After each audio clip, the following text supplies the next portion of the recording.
한국에 대한 트럼프 폭탄 발언이 전 세계를 뒤흔들고 있습니다. 어느 날 갑자기 미국 대통령이 한국의 민주주의가 이 정도일 줄은 몰랐다며 충격적 발언을 쏟아냈는데요. 현직 국제무역 전문가가 직접 목격한 백악관 비하인드 스토리가 폭로되었습니다. 트럼프가 한국을 겨냥해 4번이나 언급했다는 충격적인 사실, 그리고 한국 정부는 지금 어떤 상황인지, 도대체 어떤 일이 벌어지고 있는 걸까요? 대한민국이 처한 총체적 위기의 실체를 들여다봅니다. 저는 탁슨 메리베일 박사였어요. 미국과 아시아 경제 관계를 30년 동안 연구해온 국제무역 경제학자였죠. 그 운명의 4월 2일, 저는 워싱턴 DC에 있었어요.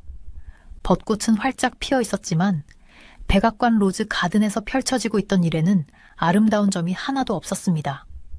와, 저기 봐요. 옆에 있던 동료가 팔꿈치로 저를 찔렀어요. 트럼프 대통령이 연단에 서서 오늘을 미국 역사에서 가장 중요한 날 중 하나이자 경제적 독립의 날이라고 선언하는 것을 지켜봤어요. 그의 말이 제 어깨를 무겁게 짓눌렀습니다. 여러 행정부의 무역 정책을 조언했던 저는 우리가 목격하고 있는 엄청난 변화를 알아차렸어요. 미국인들은 너무 많은 희생을 치렀고 다른 나라들은 부유하고 강해졌어요. 트럼프가 선언했고 그 말은 몇 시간 내에 글로벌 시장 전체에 메아리 쳤어요. 그는 이 생각을 여러 번 반복했고 매번 그의 보호무역 입장을 강화했습니다. 저를 가장 놀라게 한 것은 한국이 얼마나 자주 언급되었는지였어요. 4번의 별도 언급이 있었고 하나하나가 이전보다 더 직설적이었죠. 트럼프는 한국에서는 자동차의 81%가 국내에서 생산됩니다. 라고 말하며 미국 차량에 대한 무역 장벽의 증거로 이를 사용했어요. 한국 자동차 무역에 대한 트럼프의 집착이 분명했습니다. 제 옆에 있던 동료는 충격받은 표정으로 속삭였어요. 이건 단순한 위협이 아니야. 그는 정말로 이걸 할 거야. 저는 미친 듯이 메모를 하고 있었어요. 대통령은 모든 외국산 자동차에 25%의 일괄 관세를 부과한다고 발표했습니다. 제 전화기는 즉시 아시아 전역의 고객들로부터 온 메시지로 불이 켜졌어요. 이건 단순한 무역 조치가 아니었어요. 이건 글로벌 상업의 근본적인 재편이었습니다. 세상은 50년 넘게 미국을 이용해왔지만 더 이상은 없어요. 트럼프는 경제적 민족주의 메시지를 반복해서 강조했어요. 숫자는 충격적이었어요. 작년 한국의 미국 수출은 약 175조 원이었고 76조 원의 기록적인 무역 흑자를 기록했죠. 제 분석에 따르면 반도체, 자동차, 석유 제품, 배터리와 같은 주요 한국 수출품은 모두 심각한 타격을 입을 것이었습니다. 제가 휴대폰을 들여다보니 서울에 있는 오랜 친구가 보낸 메시지가 보였어요. 다시 돌아왔네요. 하지만 이번에는 더 심각해요. 하지만 한국만 그런 것은 아니었어요. 베트남은 46%의 파괴적인 관세에 직면할 것이고 캄보디아는 49%에 직면할 것이었습니다. 저는 베트남 제조업 부문을 광범위하게 연구했고 그런 관세는 그들의 신흥 경제를 완전히 망칠 것이었어요. 유럽연합, 일본, 대만, 중국 모두 이 광범위한 조치에 걸려들었습니다. 백악관 정원에서 기자들이 질문을 쏟아붓고 있었어요. 열기는 벚꽃의 냄새보다 더 강했습니다. 저는 눈앞에서 세계 무역의 지형이 바뀌고 있다는 것을 알 수 있었어요. 아마도 최악은 한국과 다른 많은 나라들이 부과하는 비금전적 제한일 것입니다. 트럼프는 이를 자신의 행동에 대한 정당화로 사용했어요. 저는 비관세 무역 장벽에 대해 광범위하게 출판했고 트럼프가 이러한 덜 눈에 띄는 무역 제한에 집중하는 것은 저를 놀라게 하지 않았습니다. 행정부는 또한 한국이 미국산 쌀의 50%에서 513%까지의 관세를 부과한다고 강조했어요. 박사 논문으로 한국의 농업 정책을 연구했던 저는 이것이 국내 쌀 산업을 보호하는 것과 관련이 있다는 것을 이해했지만 맥락 없이 제시된 수치는 한국을 불공정한 무역 파트너로 묘사했습니다. 경제학자들이 기자실 구석에 모여 있을 때 저는 한미 자유무역협정의 효과적인 무효화에 대한 여러 대화를 엿듣게 되었어요. 수년간의 신중한 협상이 펜 한 번의 획으로 무시되고 있었습니다. 세계 각국이 미국 산업을 파괴하기 위해 불합리한 장벽을 만들었어요. 트럼프는 반복했고 이 문구는 제조업주에 있는 그의 지지자들의 집회 구호가 될 것이었습니다. 로즈가든을 나오면서 저는 지금까지 본 것을 소화하려고 노력했어요. 30년 동안 국제무역을 연구하면서 저는 글로벌 경제 질서에 이런 근본적인 재구성을 목격한 적이 없었습니다. 다음에 무슨 일이 일어나든 탁슨 메리베일 박사는 이 새롭고 불확실한 풍경에서 경제정책과 지정학적 전략의 교차점을 계속 분석하며 주시할 것입니다. 그날 밤 호텔 창문을 통해 워싱턴 DC의 불빛을 바라보면서 저는 폰을 꺼내고 메시지를 보냈어요. 준비해. 폭풍이 오고 있어. 대통령이 연설하는 동안 저는 미친 듯이 메모를 하고 있었어요. 그때 대통령이 갑자기 모든 외국산 자동차에 25%의 관세를 부과하겠다고 발표했었습니다. 제 휴대폰은 즉시 불이 켜지듯 아시아 전역의 고객들에게서 메시지가 쏟아졌어요. 이건 그냥 또 하나의 무역 조치가 아니었어요. 전 세계 무역을 근본적으로 바꾸는 일이었죠. 와, 이거 정말 큰일이네요.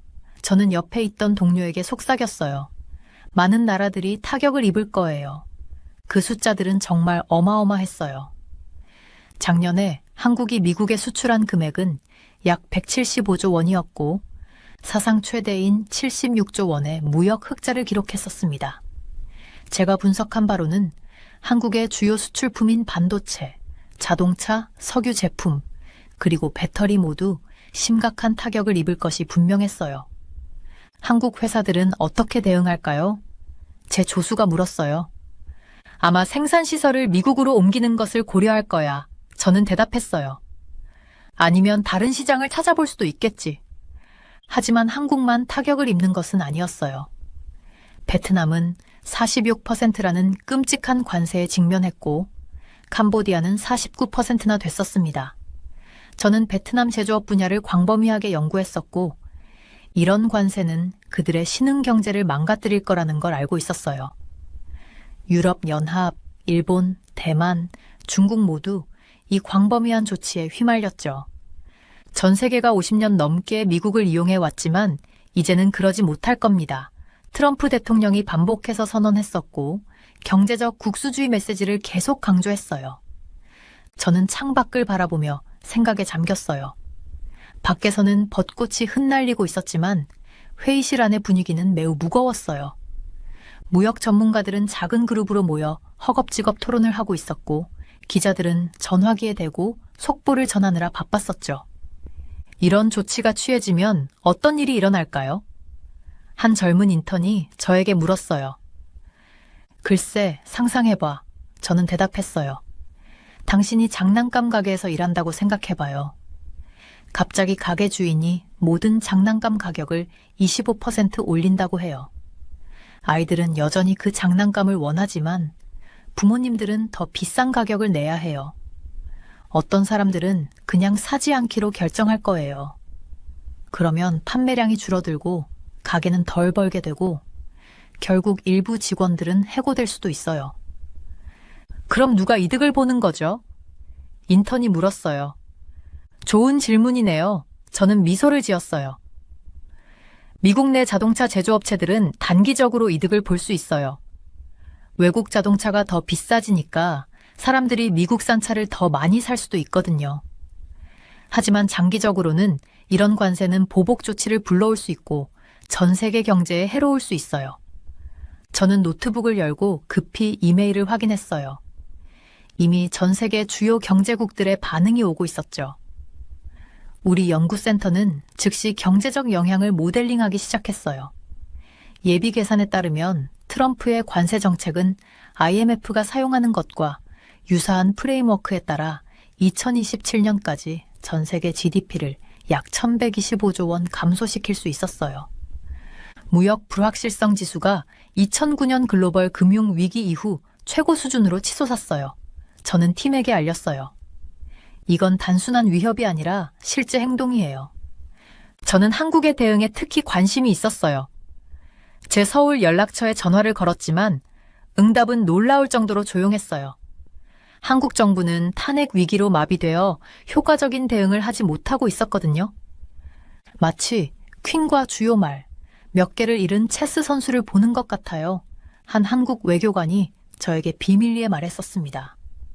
저는 창가로 걸어가 벚꽃이 떨어지는 모습을 지켜봤어요. 그들처럼 오랫동안 세워온 무역관계도 산산조각 나고 있었죠. 30년 동안 국제무역을 연구해온 저로서는 이렇게 갑작스럽고 광범위한 변화를 본 적이 없었어요. 이제 어떻게 되는 걸까요? 인턴이 다시 물었어요. 저는 깊은 숨을 내쉬었어요. 글쎄, 이건 단순한 무역 분쟁이 아니에요. 이건 세계 경제 질서의 큰 변화예요. 우리는 지금 역사의 한 장을 목격하고 있는 거죠. 그날 밤 호텔로 돌아가는 길에 저는 전 세계 동료들로부터 온 수십 개의 전화와 메시지를 확인했어요. 모두가 같은 질문을 하고 있었죠. 이제 어떻게 해야 하나요? 저는 그들에게 최선의 조언을 해주려고 노력했지만 솔직히 저도 확신이 없었어요. 우리는 모두 미지의 영역으로 들어서고 있었거든요. 창밖으로 워싱턴 기념탑이 어둠 속에서 빛나는 것이 보였어요. 저는 그 순간 깨달았어요. 이 관세 폭탄은 단순한 경제 정책이 아니라 새로운 세계 질서의 시작이었어요. 미국, 한국, 그리고 전 세계가 이제 어떻게 반응하느냐에 따라 우리 모두의 미래가 달려 있었습니다. 저는 비관세 무역 장벽에 관한 연구를 많이 발표했었어요. 그래서 트럼프 대통령이 이런 눈에 잘 보이지 않는 무역 제한에 집중한 것은 저에게 놀라운 일이 아니었습니다. 아마도 가장 나쁜 것은 한국과 다른 많은 나라들이 이런 엄청난 무역 장벽들 때문에 부과하는 비금전적 제한일 겁니다. 트럼프 대통령이 말했었어요. 그는 이것을 자신의 행동을 정당화하는 추가적인 이유로 사용했었죠. 정부는 또한 한국이 미국산 쌀의 50%에서 513%까지의 관세를 부과한다고 강조했습니다. 저는 박사학위 논문으로 한국의 농업 정책을 연구했었어요. 그래서 이것이 한국의 국내 쌀 산업을 보호하는 것과 관련이 있다는 것을 이해했었죠. 하지만 이런 숫자들은 맥락 없이 제시되어서 한국이 불공정한 무역 파트너인 것처럼 보이게 했어요. 기자실 구석에서 경제학자들이 모여 있을 때 저는 한미 자유무역 협정이 효과적으로 무효화되는 것에 관한 여러 대화를 엿들었습니다. 수년간의 신중한 협상이 펜 한 번의 움직임으로 무시되고 있었어요. 전 세계 국가들이 미국 산업을 파괴하기 위해 불합리한 장벽을 만들었습니다. 트럼프 대통령이 반복해서 말했었어요. 이 말은 제조업주에 있는 그의 지지자들에게 응원 구호가 되었죠. 저는 제 노트북을 열고 빠르게 계산을 시작했습니다. 이런 새로운 관세와 비관세 장벽에 관한 이야기가 실제로 어떤 영향을 미칠지 알아보고 싶었어요. 숫자들이 화면에 나타나기 시작했고 그 결과는 충격적이었습니다. 한국과 미국 사이의 무역은 수십억 달러에 달했고 이런 변화들은 두 나라 모두에 심각한 결과를 가져올 수 있었어요. 이봐요, 메리벨 박사님, 옆에 있던 젊은 기자가 물었습니다. 이게 정말로 그렇게 나쁜가요? 대통령은 그저 미국 노동자들을 위해 더 나은 거래를 원한다고 하시는데요. 저는 깊은 숨을 들이쉬었어요. 어떻게 11년 된 아이에게 설명하듯이 복잡한 무역 정책을 설명할 수 있을까요? 생각해 보세요. 저는 대답했어요. 두 친구가 서로 장난감을 교환하고 있다고 상상해 보세요. 그런데 갑자기 한 친구가 내 장난감을 가져가려면 더 많은 사탕을 줘야 해라고 말한다면 어떨까요? 다른 친구는 화가 나서 그럼 나도 너한테 더 많은 것을 요구할 거야 라고 할 거예요. 곧 아무도 장난감을 교환하지 않게 될 수도 있어요. 기자는 고개를 끄덕였지만 저는 그가 완전히 이해했는지 확신할 수 없었습니다. 저는 계속해서 데이터를 살펴보았어요. 비관세 장벽의 영향은 종종 직접적인 관세보다 더 복잡하고 측정하기 어려웠습니다. 예를 들어 한국의 자동차 안전 규제가 단순히 보호주의적인 것인지 아니면 진정한 안전 우려에서 비롯된 것인지 어떻게 알 수 있을까요? 미국의 식품 규제는 어떨까요? 이런 질문들은 단순한 숫자 이상의 것이었어요. 회의실에서 나오면서 저는 워싱턴 기념탑을 바라보았습니다. 봄바람이 체리블라썸 꽃잎을 휘날리고 있었어요. 아름다운 광경이었지만 저는 마음의 평화를 찾을 수 없었습니다. 저는 전화기를 꺼내 서울에 있는 제 동료에게 전화를 걸었어요. 안녕하세요, 김 교수님. 저는 말했습니다. 오늘 일어난 일에 대해 들으셨나요? 네, 메리벨 박사님. 그의 목소리는 긴장되어 있었어요. 우리 쪽에서는 모두가 매우 걱정하고 있어요. 이것이 우리 경제에 어떤 영향을 미칠까요? 저는 솔직하게 말했습니다. 아직 정확히 알 수 없어요. 하지만 좋지 않을 것 같아요. 특히 자동차와 전자제품 산업에 큰 타격이 있을 수 있습니다. 그럼 우리는 어떻게 해야 할까요? 그가 물었어요. 저는 한숨을 쉬었습니다. 대화를 계속해야 해요. 협상 테이블로 돌아가는 것이 유일한 방법이에요. 무역전쟁에서는 승자가 없습니다. 단지 손실이 더 적은 쪽이 있을 뿐이죠. 전화를 끊으면서 저는 이 상황이 얼마나 빨리 해결될 수 있을지 궁금했습니다. 무역 분쟁은 때로는 몇 년 동안 지속될 수 있었어요. 그리고 그동안 사람들의 일자리와 생계가 위험에 처하게 됩니다. 저는 호텔로 돌아가는 택시를 잡았어요. 운전사는 라디오를 켜놓았고 뉴스에서는 이미 오늘의 발표에 대해 이야기하고 있었습니다. 이건 미국 노동자들에게 큰 승리입니다. 한 논평자가 말했어요. 정말 그럴까요? 저는 조용히 생각했습니다. 30년간 국제무역을 연구해온 저로서는 무역 정책이 그렇게 단순하지 않다는 것을 알고 있었어요. 무역은 단순한 승자와 패자의 게임이 아닙니다. 그것은 복잡한 관계의 망이고 한 부분을 건드리면 다른 모든 부분에 파문이 퍼져요. 내일은 더 많은 분석을 하고 보고서를 작성해야 할 것입니다. 하지만 오늘 밤 저는 그저 모든 것이 어떻게 전개될지 궁금할 뿐이었어요. 한 가지 확실한 것은 우리가 국제무역 관계의 새로운 시대에 들어서고 있다는 것이었습니다. 그리고 그 여정은 순탄치 않을 것 같았어요. 트럼프 대통령의 발표가 끝나고 몇 시간도 채 지나지 않아 제 전화기가 울렸어요. 벨소리를 듣자마자 누구인지 짐작했죠. 브뤼셀에 있는 유럽연합위원회의 제 동료들이었습니다. 메리벨 박사님, 이번 관세 폭탄에 대한 의견이 필요해요. 오랜 친구인 마르코의 목소리가 전화기를 통해 들렸어요. 유럽은 이미 맞대응 조치를 준비하고 있어요. 저는 깊게 한숨을 쉬었어요. 그럴 줄 알았어요. 유럽연합의 정확한 입장은 어떤가요?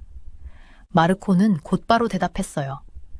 베른트 랑게 무역위원회 의장이 이 관세를 불공정하고 불법적이며 지나치다고 표현했어요.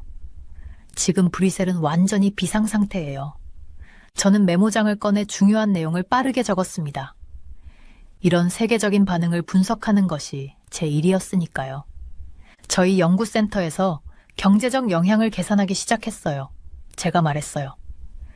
초기 모델을 보면 트럼프의 관세 정책이 2027년까지 세계 국내 총생산을 약 1125조 원, 즉 8,430억 달러 정도 감소시킬 수 있다고 나왔어요.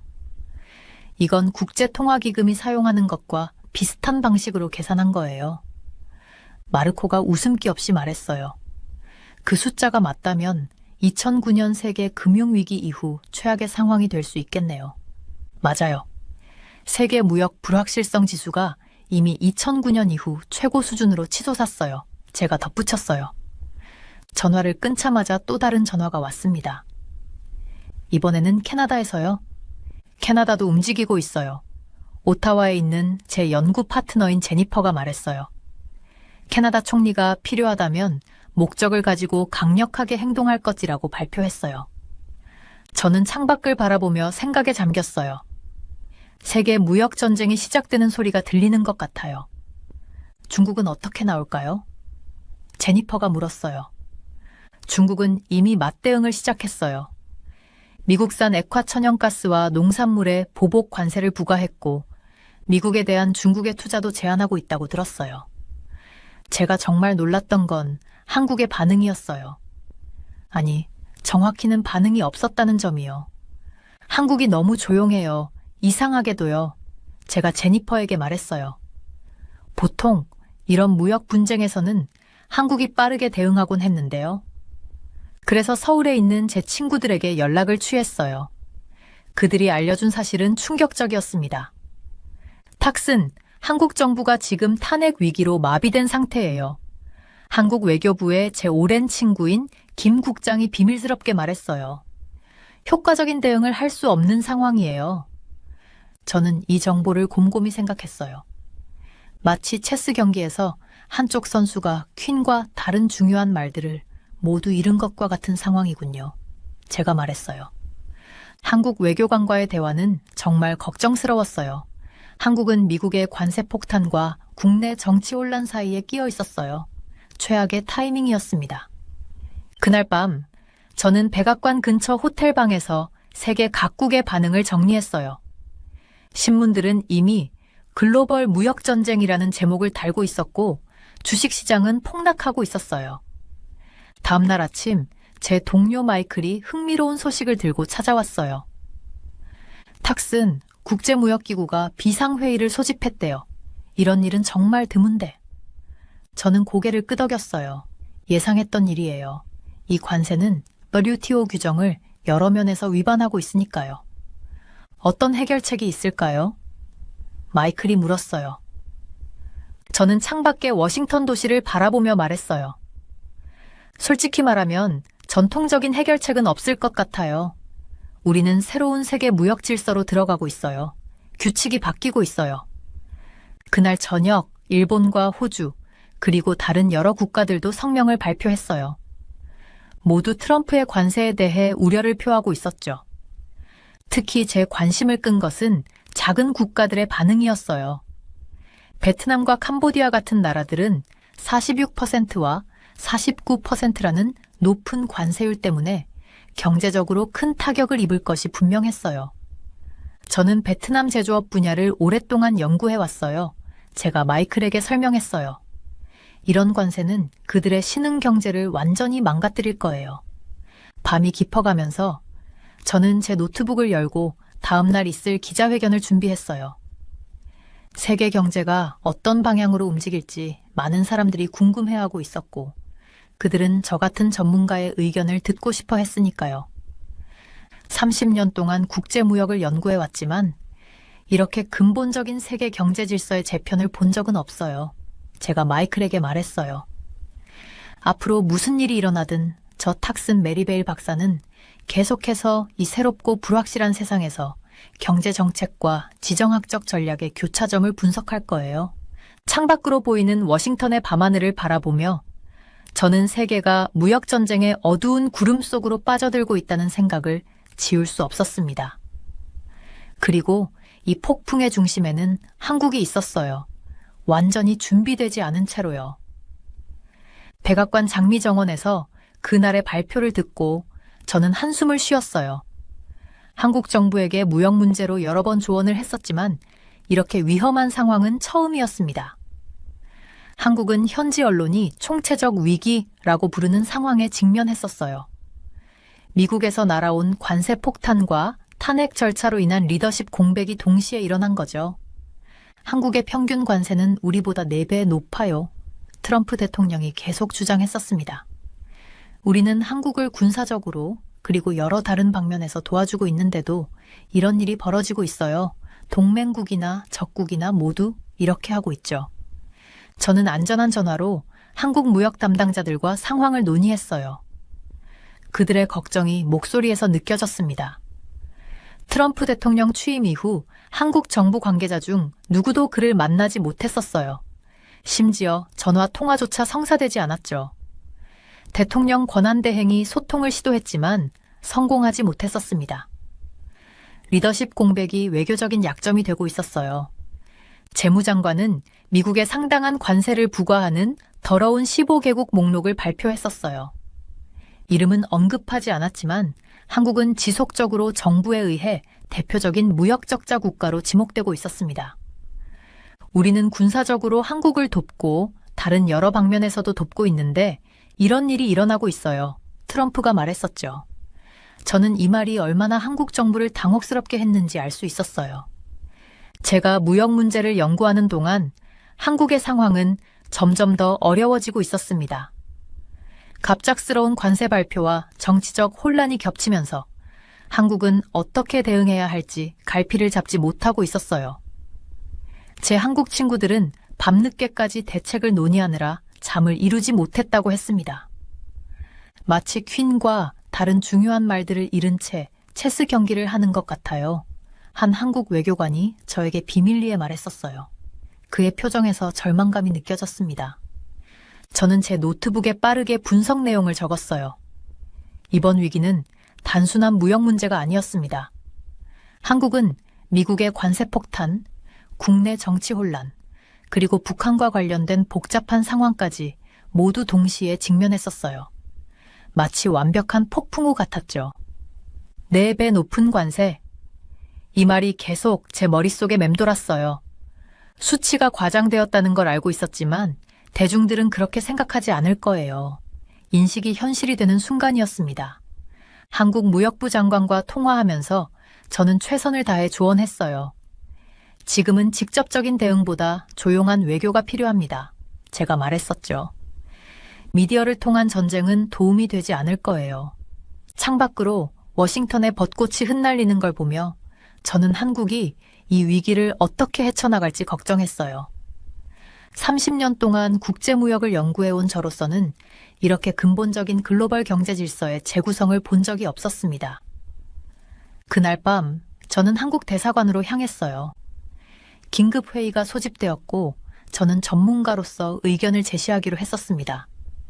폭풍우가 몰아치는 밤이었지만 실제 폭풍우는 이제 막 시작되고 있었어요. 저는 사무실 창문을 통해 워싱턴 DC의 풍경을 바라봤어요. 벚꽃은 여전히 만발했지만 국제무역의 풍경은 춘풍이 아닌 태풍 앞에 놓여 있었습니다. 무역 갈등이 단순히 경제적인 문제만은 아니었어요.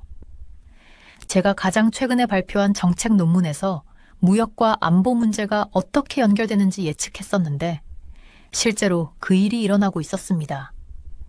예상했던 것보다 훨씬 빠르고 분명하게요. 김정은과 다시 연락하고 있어요.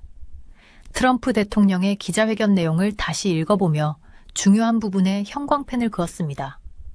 우리는 소통하고 있어요. 트럼프와 김정은의 브로맨스가 다시 불붙고 있었죠. 대통령이 김정은을 매우 똑똑한 사람이라고 언급했을 때 저는 이것이 단순한 외교적 수사가 아니라는 걸 알았어요. 무언가 더 깊은 의미가 있었습니다. 교수님, 우크라이나 소식 들으셨어요? 제 연구조교가 사무실로 급하게 들어왔어요. 그녀는 태블릿을 제 앞에 내려놓았습니다. 저는 화면을 보며 눈을 크게 떴습니다. 우크라이나 정부 대표단이 한국을 방문해 우크라이나에서 포로가 된 북한 군인 2명에 대해 논의하고 있었어요. 이 군인들은 북한으로 돌아가는 대신 한국으로 가길 원했죠. 이건 단순한 인도주의적 문제가 아니에요. 저는 중얼거렸어요. 더 큰 체스 게임의 일부죠. 한국 외교부는 이 군인들이 한국행을 원한다면 받아들이겠다고 발표했었습니다. 하지만 상황은 복잡했어요. 러시아와 북한의 혈맹 관계 때문이었죠. 이게 다 어떻게 연결되는 걸까요? 조교가 물었어요. 지정학적 체스판이에요. 저는 의자에 깊이 기대며 설명했습니다. 각각의 움직임이 다른 움직임에 영향을 미치죠. 러시아가 우크라이나 전쟁과 관련해 미국과의 평화 협상 과정에서 이 포로들의 한국행을 반대한다면 트럼프의 결정은 예측 불가능했어요. 그의 반응은 무역 정책에도 영향을 미칠 수 있었습니다. 저는 오랫동안 경제와 안보가 얽혀 있다고 연구해 왔어요. 하지만 그 연결이 이렇게 노골적으로 드러난 적은 없었습니다. 무역이 더 큰 지정학적 전략의 일부로 무기화되고 있었어요. 우리가 놓치고 있는 게 뭘까요? 저는 창밖을 바라보며 생각했습니다. 벚꽃 잎이들이 바람에 흩날리는 모습은 현재의 국제관계처럼 불안정해 보였어요. 제 휴대폰이 울렸습니다. 서울에 있는 오랜 동료였어요. 메리베일 박사님, 한국은 완전한 위기 상황이에요. 그가 말했어요. 대통령 탄핵 절차와 미국의 관세 폭탄이 동시에 터졌어요. 우리는 리더십 공백 상태예요. 한국 정부 관계자 중 트럼프 취임 이후 그와 만난 사람이 없다고 들었어요. 사실인가요? 제가 물었어요. 네, 전화 통화조차 이루어지지 않았어요. 대행 대통령이 연락을 시도했지만 성공하지 못했습니다. 이 리더십 공백이 외교적 약점이 되고 있어요. 저는 깊은 한숨을 쉬었습니다. 코리아 패싱이라는 현상이 실제로 일어나고 있군요. 코리아 패싱은 한국을 제외하고 주요 강대국들이 한반도 문제를 논의하는 현상이었어요. 이런 상황에서 한국이 무역전쟁의 피해를 최소화하기는 더욱 어려워지고 있었습니다. 메리벨 박사님, 이 상황이 어떻게 전개될 것 같으세요? 동료가 물었어요. 트럼프 대통령이 무역과 안보를 연결시키고 있어요. 저는 대답했습니다. 그는 한국에 군사적 지원을 제공하면서도 무역에서는 불공정하다고 주장하고 있었어요. 우리는 한국을 군사적으로 그리고 다른 많은 방면에서 돕고 있는데 이런 일이 일어나고 있어요. 라고 말했죠. 저는 제 노트북을 열고 분석 보고서를 마무리하기 시작했어요. 정책 이반자들에게 배포될 이 보고서에서 한 가지는 분명했습니다. 우리는 경제적 도구가 더 넓은 지정학적 목표를 위해 활용되는 새로운 국제 무역 관계의 시대에 접어들고 있었어요. 그 영향은 무역 수지와 적자를 훨씬 넘어섰습니다. 한국과 같이 강대국 경쟁과 국내 정치적 혼란 사이에 끼어 있는 국가들에게 앞으로의 도전은 엄청날 것이었어요. 우리는 지금 국제무역의 역사가 새롭게 쓰이는 순간을 목격하고 있어요. 저는 조교에게 말했습니다. 30년 동안 국제무역을 연구해왔지만 글로벌 경제 질서의 이런 근본적인 재구성은 처음 보는 일이에요. 사무실 창가에 서서 저는 체리 블라썸의 아름다움과 대조되는 어두운 지정학적 현실을 생각했어요. 벚꽃은 며칠 안에 질 테지만 이 무역 갈등의 영향은 수년, 어쩌면 수십 년 동안 지속될 수 있었습니다. 국제무역이 단순한 경제적 교환을 넘어 국가 안보와 지정학적 영향력을 위한 도구로 변모하는 모습을 지켜보는 것은 학자로서 흥미로웠지만 세계 시민으로서는 우려스러웠어요. 앞으로 어떤 일이 일어나든 저 탁슨 메리베일 박사는 계속해서 이 새롭고 불확실한 환경에서 경제정책과 지정학적 전략의 교차점을 분석할 것입니다. 그리고 아마도 우리가 이 폭풍을 헤쳐나갈 수 있는 길을 찾을 수 있기를 바랄 뿐이었어요. 저는 마지막으로 보고서에 다음과 같은 문장을 적었습니다. 무역은 더 이상 단순한 경제적 관계가 아니라 21세기 지정학적 체스게임의 핵심 말이 되었습니다. 이 게임에서 이기려면 우리는 체스판 전체를 보아야 합니다. 여기 한국의 K9 천둥을 세계 최고의 자주포라 극찬하던 서양 전문가가 있습니다. 그는 최근 일본 자주포를 직접 살펴보고 충격에 빠졌다고 하는데요. 일본이 그토록 자랑하던 타입 99와 타입 19 자주포가 한국의 K 니네보다 2배나 비싼데도 성능은 형편없다는 사실을 발견했습니다. 더 놀라운 것은 포탄을 제대로 적재할 공간조차 없어 전투 중 금방 무용지물이 된다는 점인데요. 일본이 K9을 따라잡겠다고 호언장담했지만 결과는 참담했습니다. 한국은 이제 램젯 포탄으로 100km 이상 발사 가능한 기술까지 개발했다고 하네요. 대체 일본 자주포의 어떤 치명적 결함이 이 전문가를 경악하게 만들었을까요? 제 이름은 제퍼입니다. 저는 큰 총들을 연구하는 것을 좋아했었어요. 액션 영화에서 보는 그런 총이 아니라 군대에서 사용하는 정말 큰 총들이죠. 이것들을 포병이라고 합니다. 저는 여러 해 동안 세계 각국을 다니면서 다양한 종류의 포병 시스템을 살펴봤었습니다. 제가 본 모든 것들 중에서 가장 놀라운 것은 바로 한국의 K9 천둥이었어요. 작은 집만한 크기의 차량을 상상해 보세요. 탱크처럼 궤도가 있고 눈에 보이는 것보다 더 멀리 포탄을 발사할 수 있는 긴 포신이 있습니다. 그게 바로 K9 천둥이에요. 이것은 자주포라고 하는데 그냥 쉽게 말하면 스스로 움직일 수 있는 바퀴, 사실은 궤도지만요. 위에 있는 큰 총이라고 할 수 있었죠. 이것이 세계에서 가장 강력한 자주포입니다.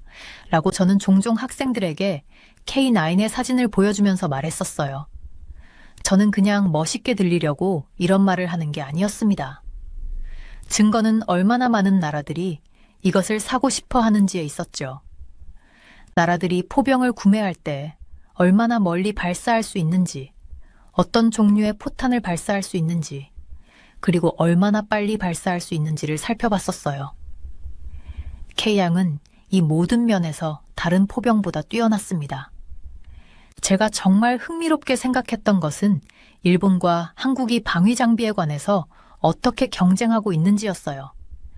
연구 여행 중에 저는 일본이 무기 시스템, 특히 포병과 같은 지상 무기에서는 뒤처지고 있음에도 불구하고 한국과 동등하게 보이고 싶어 한다는 것을 알아챘었습니다.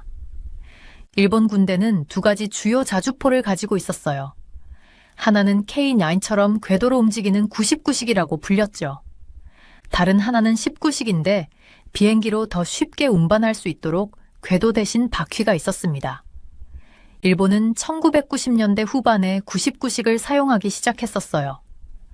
그들은 당시 매우 우수하다고 여겨졌던 독일의 피즈 핸드라치크 2000보다 더 좋게 만들고 싶어 했었죠. 그들은 2013년부터 2018년 사이에 19식을 개발했었습니다. 흥미로운 것은 한국도 비슷한 시기에 유사한 장비를 개발하고 있었다는 점이었어요. 그들도 1990년대 후반에 K9을 도입했고 2018년에는 K9A-Yin이라는 개선된 버전을 만들었었죠. 일본과 한국의 시스템을 나란히 두고 비교할 때 매번 한국의 K9이 더 좋아 보였습니다. 저는 처음으로 K9 천둥을 가까이서 봤을 때를 기억해요. 한국에서 군사훈련 중이었고 저는 관찰할 수 있는 특별 허가를 받았었습니다. 발사할 때 땅이 흔들렸어요. 승무원들은 제 팔보다 더 큰 포탄을 장전하고 발사하면서 잘 훈련된 팀처럼 함께 일했었죠. 저를 가장 감동시킨 것은 단지 얼마나 강력한지가 아니라 발사 후 얼마나 빨리 새로운 위치로 이동할 수 있는지였어요.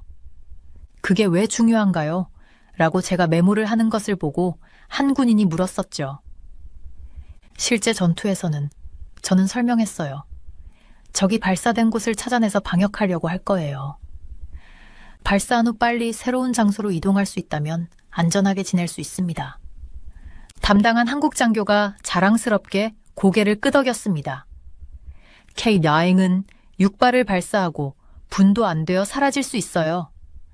우리는 이것을 발사하고 달리기라고 부르죠.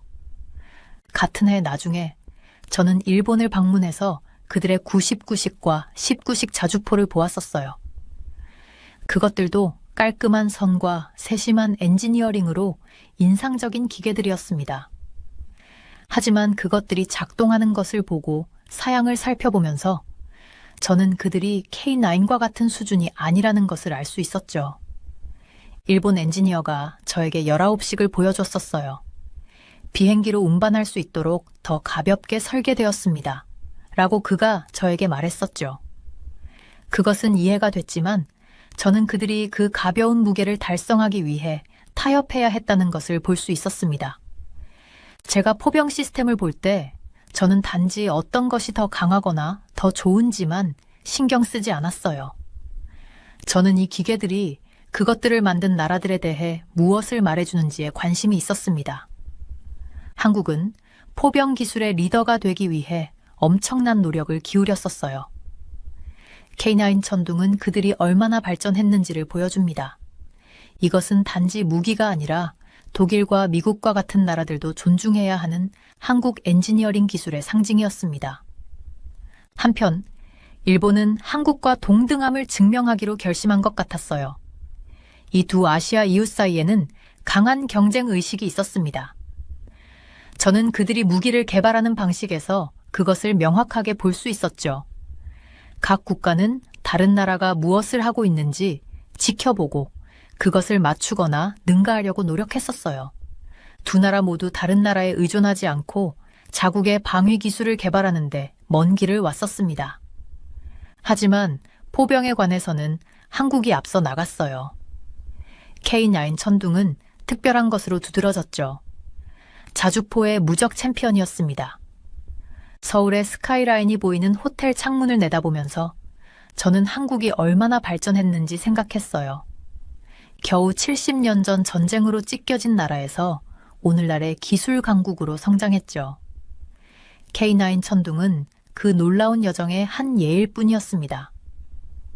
내일 저는 그들이 어떤 새로운 개선 사항을 연구하고 있는지 보기 위해 또 다른 테스트 현장을 방문할 예정이었어요.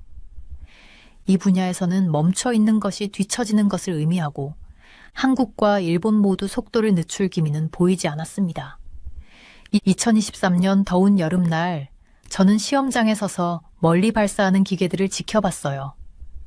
그 소리는 천둥처럼 울려 제 발 아래 땅을 흔들었습니다. 그날 저는 제 눈으로 많은 사람들이 계속 말해왔던 것을 직접 확인했어요. 일본의 대형 포들은 한국의 K9 천둥처럼 멀리 쏠 수 없었습니다. 서류상으로는 같아 보여서 이상했어요. 일본의 타이프 99와 타이프 19는 모두 155mm 포신을 사용하는데 그 길이가 넓이의 52배였습니다. K9도 같은 크기를 사용했어요. 하지만 저희가 테스트했을 때 큰 놀라움을 발견했었죠.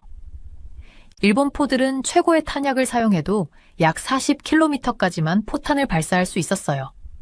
하지만 K9 천둥은 K315 포탄으로 55km 떨어진 목표물을 맞힐 수 있었고 K33 포탄으로는 놀랍게도 60km까지 맞힐 수 있었습니다. 그건 20km 차이예요. 작은 도시의 한쪽 끝에서 다른 쪽까지 걷는 거리와 비슷했었죠. 이 차이는 좁힐 수 없어요. 라고 저는 그날 밤 제 노트에 적었습니다. 한국의 포는 그냥 더 좋아요. 그들은 포탄을 더 강하게 밀어내는 화약을 만들고 포탄이 공기 중을 더 잘 날아가게 하며 포신이 열과 압력을 깨지지 않고 견딜 수 있었어요. 이 사격거리의 차이는 실제 전투에서 매우 중요합니다. AN/TPQ-37 파인더처럼 많은 군대가 사용하는 적 포병을 찾는 대부분의 레이더 시스템은 약 60km 떨어진 곳까지 볼 수 있어요. 이것은 일본 포들이 항상 위험하다는 뜻이었죠. 레이더에 발견될 수 있지만 멀리 쏴서 반격할 수 없었으니까요. K9은 이 레이더가 볼 수 있는 거리만큼 거의 쏠 수 있어서 큰 이점이 있었습니다. 현대 전투에서 포병은 쏘고 빠지기가 필요해요. 빨리 발사하고 적이 방역하기 전에 새로운 장소로 이동하는 거죠. 저는 초시계로 두 시스템의 시간을 쟀어요. 일본 포들은 멈추고 발사하고 다시 움직이기 시작하는데 약 60초가 필요했습니다. K9은 이 모든 것을 50초 미만으로 할 수 있었어요. 10초가 별로 안 들리겠지만 전투에서는 생사를 가를 수 있었죠. 적 레이더는 보통 발사 후 10초 안에 포병을 발견하므로 그 추가 시간은 승무원의 목숨을 구할 수 있었습니다. 어느 날 저는 텐트 그늘에 앉아 두 종류의 포병이 연습하는 것을 지켜봤어요. K9은 발사한 다음 빠르게 지지대를 접고 운전해서 언덕 뒤로 사라졌습니다. 일본 타이프 99는 이동하기 위해 포를 내리고 있을 때 저는 적의 포탄이 어디에 떨어질지 상상했었어요. 머릿속으로 일본 포가 여전히 앉아있는 바로 그 자리에 맞는 것을 볼 수 있었죠. 그 주 내내 저는 두 기계 주변을 여러 번 걸어다니며 메모하고 사진을 찍었어요. K9은 달려들 준비가 된 호랑이처럼 단단하고 강하게 느껴졌습니다. 일본 포들은 더 가볍고 보호가 덜 되는 것 같았어요. 저는 주먹으로 양쪽 모두의 옆면을 두드렸죠. K9은 깊고 강한 소리가 났고 일본 포들은 더 높고 얇은 소리가 났었습니다. 이것이 한국이 전 세계 국가들에게 K9을 판매하는 이유예요. 라고 저는 제 조수에게 말했어요. 더 멀리 쏘고 더 빨리 움직이고 승무원을 더 안전하게 보호하니까요. 밤에 호텔방에서 저는 침대 위에 제 메모를 펼쳤습니다. 숫자들이 명확한 이야기를 들려줬어요. 지도에 선을 그려보니 K9이 어떻게 아군 라인 뒤에 머물면서도 중요한 적의 목표물을 타격할 수 있는지 볼 수 있었습니다. 일본 포들은 같은 목표물을 맞추기 위해 적 영토에 위험하게 가까이 이동해야만 했었죠. 저는 K9이 단 15초 만에 3발을 발사하고 빠르게 다른 위치로 이동하는 것을 본 적이 있어요. 각 폭발마다 땅이 흔들렸고 제 가슴에 압력파가 느껴졌습니다. 20km 떨어진 곳에서 그 포탄들은 모두 몇 초 안에 떨어져 적에게 피할 시간을 주지 않았을 거예요. 시험의 마지막 날 저는 헬리콥터를 타고 사격장 위를 날았어요. 위에서 보니 하늘에 포탄들이 남긴 긴 흔적이 보였습니다. K9의 포탄이 일본 것보다 훨씬 더 멀리 날아갔어요. 그 차이는 공중에서도 확연했었죠. 마지막 날 해가 질 때 저는 두 포병 시스템을 나란히 보며 서 있었습니다. 그들 사이의 차이는 단지 거리뿐만이 아니었어요. 한국이 기술을 더 발전시켜 포탄이 공기 중을 더 잘 날게 하고 포들이 더 강력한 폭발을 견딜 만큼 강하게 만든 것에 관한 것이었습니다. 하루 종일 발사한 후 저는 K9의 따뜻한 포신 금속을 만져봤어요. 수십 발의 포탄을 쏘았음에도 전혀 손상되지 않았습니다. 일본 타이프 99의 포신은 더 적은 발사에도 더 많은 마모를 보였어요. 이것은 K9이 수리 없이도 더 오랫동안 정확하게 계속 발사할 수 있다는 뜻이었죠. 그날 밤 늦게 저는 유럽 군대에서 일하는 제 친구에게 전화했어요. 이 두 시스템 중에서 선택해야 한다면 제가 물었죠. 어떤 것을 고르겠어요? 더 멀리 쏘고 더 빨리 움직일 수 있는 것이요. 그는 망설임 없이 대답했습니다. 전투에서는 그게 살아남게 해주니까요. 다음날 아침 장비를 싸면서 저는 중요한 것을 봤다는 걸 알았어요. 이 두 포병 시스템 간의 사거리 차이는 단지 책의 숫자가 아니었습니다. 그것은 전투의 결과를 바꾸고 군인들의 생명을 구할 수 있는 실제적인 이점이었어요. 저는 K9 천둥과 일본 포병 시스템을 처음으로 가까이에서 비교했던 날을 기억해요. 그 차이점들은 너무 명확해서 어린아이도 볼 수 있었습니다. 이것 좀 봐요. 저는 거대한 K9 천둥 주위를 걸으면서 혼잣말을 했었어요. 그것의 몸체는 강하고 튼튼했습니다. 저는 그 옆면을 두드려 보았는데 무거운 기관총의 총알도 막을 수 있는 두꺼운 장갑이 느껴졌어요. 심지어 근처에 떨어지는 폭발하는 포탄으로부터도 안에 있는 병사들을 보호할 수 있었습니다. 그 장갑은 특별했어요. 전투 중에 승무원을 안전하게 지키도록 설계되었죠. K9 내부에서 저는 48발의 탄약을 위한 공간을 발견했었어요. 그건 더 가져올 필요 없이 발사할 수 있는 48개의 큰 포탄이었습니다. 저는 얼마나 많은 포탄이 안에 들어갈 수 있는지 감탄하면서 주에 깊게 세어보았어요. 이렇게 많은 포탄을 가지고 있다는 것은 K9이 보급 없이도 오랫동안 계속 발사할 수 있다는 의미였습니다. 이것이 좋은 포병 시스템을 만드는 거예요. 저는 제 노트북에 적었었어요. 이것을 사용하는 병사들은 계속해서 더 많은 포탄이 도착하기를 기다리지 않고도 계속 싸울 수 있습니다. 그런 다음 저는 일본의 타입 99을 검사하러 걸어갔어요. 바로 내부에 약 30발의 포탄만 담을 수 있다는 것을 알아챘습니다. 그것은 큰 차이였어요. K9보다 거의 20발이나 적은 포탄이었죠. 이것을 사용하는 병사들은 더 많은 탄약을 가져오기 위해 더 일찍 싸움을 멈춰야 했을 거예요. 전투 중에 더 많은 포탄을 가져오기 위해 멈추는 것은 매우 위험할 수 있었습니다. 타입 99의 방호력은 더욱 걱정스러웠어요. 저는 그 장갑을 테스트했고 일반 소총 총알만 막을 수 있다는 것을 발견했었습니다. K9은 그 2배 크기의 총알도 막을 수 있어요. 전투 중에 이런 차이는 생명을 구할 수 있었죠. 하지만 타이프 19에서 본 것이 저를 가장 충격스럽게 했었어요. 이 일본 포병 시스템은 포탄을 저장할 공간이 거의 없었습니다. 설계자들은 비행기로 운반할 수 있을 만큼 가볍게 만드는데 너무 집중한 나머지 이 기본적인 필요성을 잊어버렸어요. 포탄이 너무 빨리 떨어진다면 어떻게 싸울 수 있을까요? 타이프 19 내부의 좌석들은 저를 불신으로 고개를 절레절레 흔들게 했었습니다.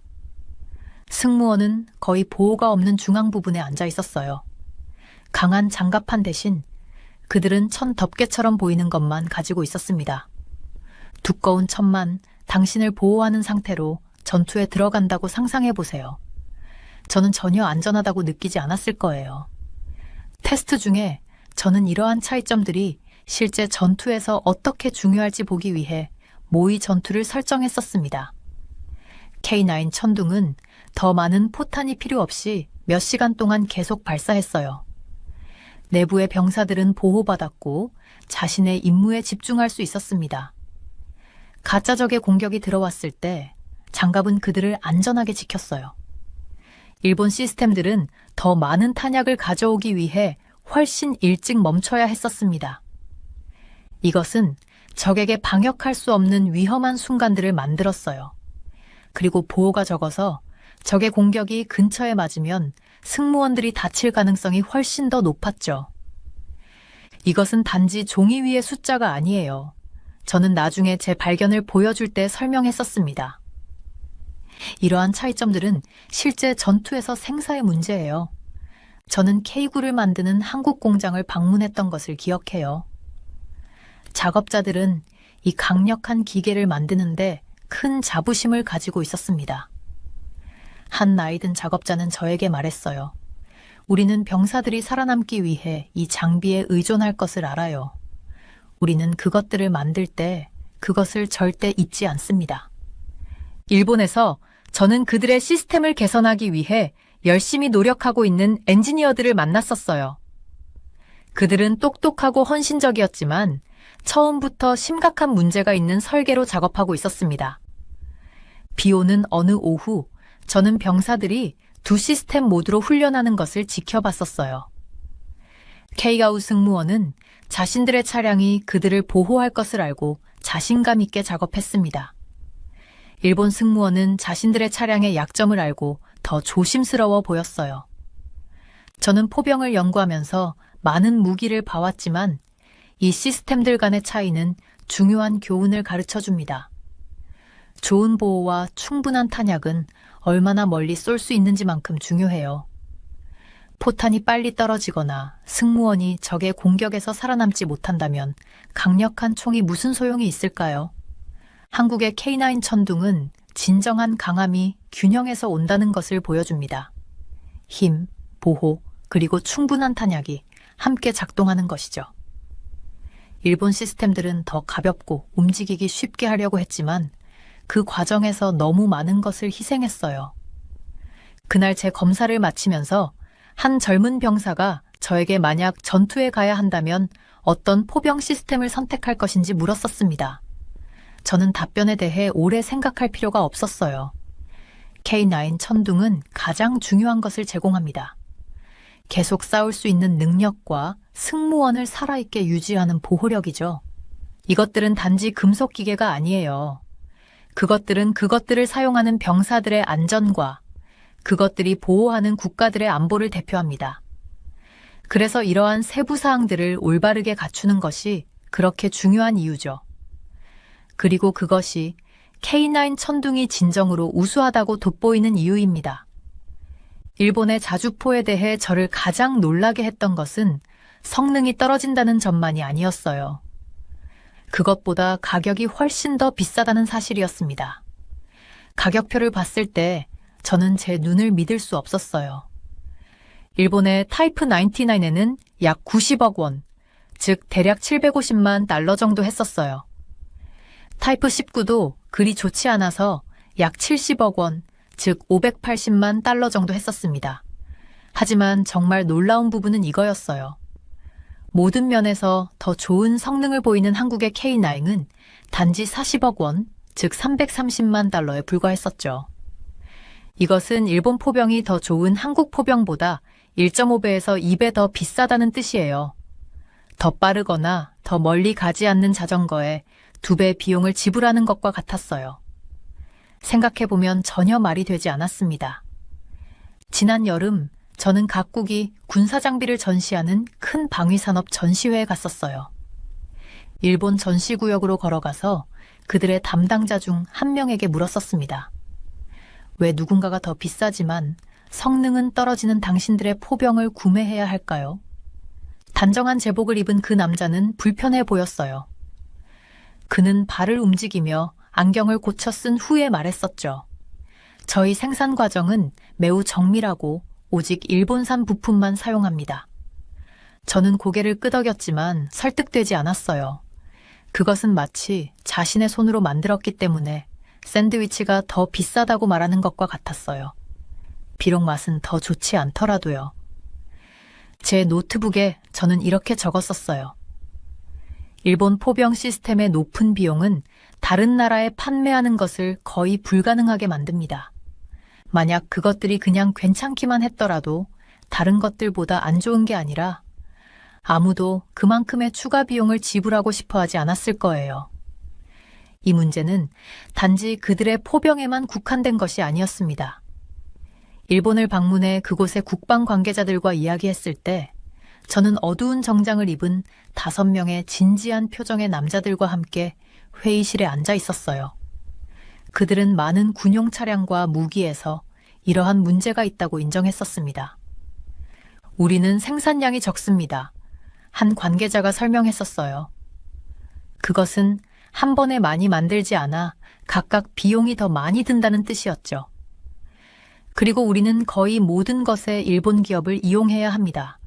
또 다른 사람이 안경을 코 위로 밀어 올리며 말했었어요. 저는 그들의 문제를 이해하지만 그것이 사실을 바꾸지는 않았습니다.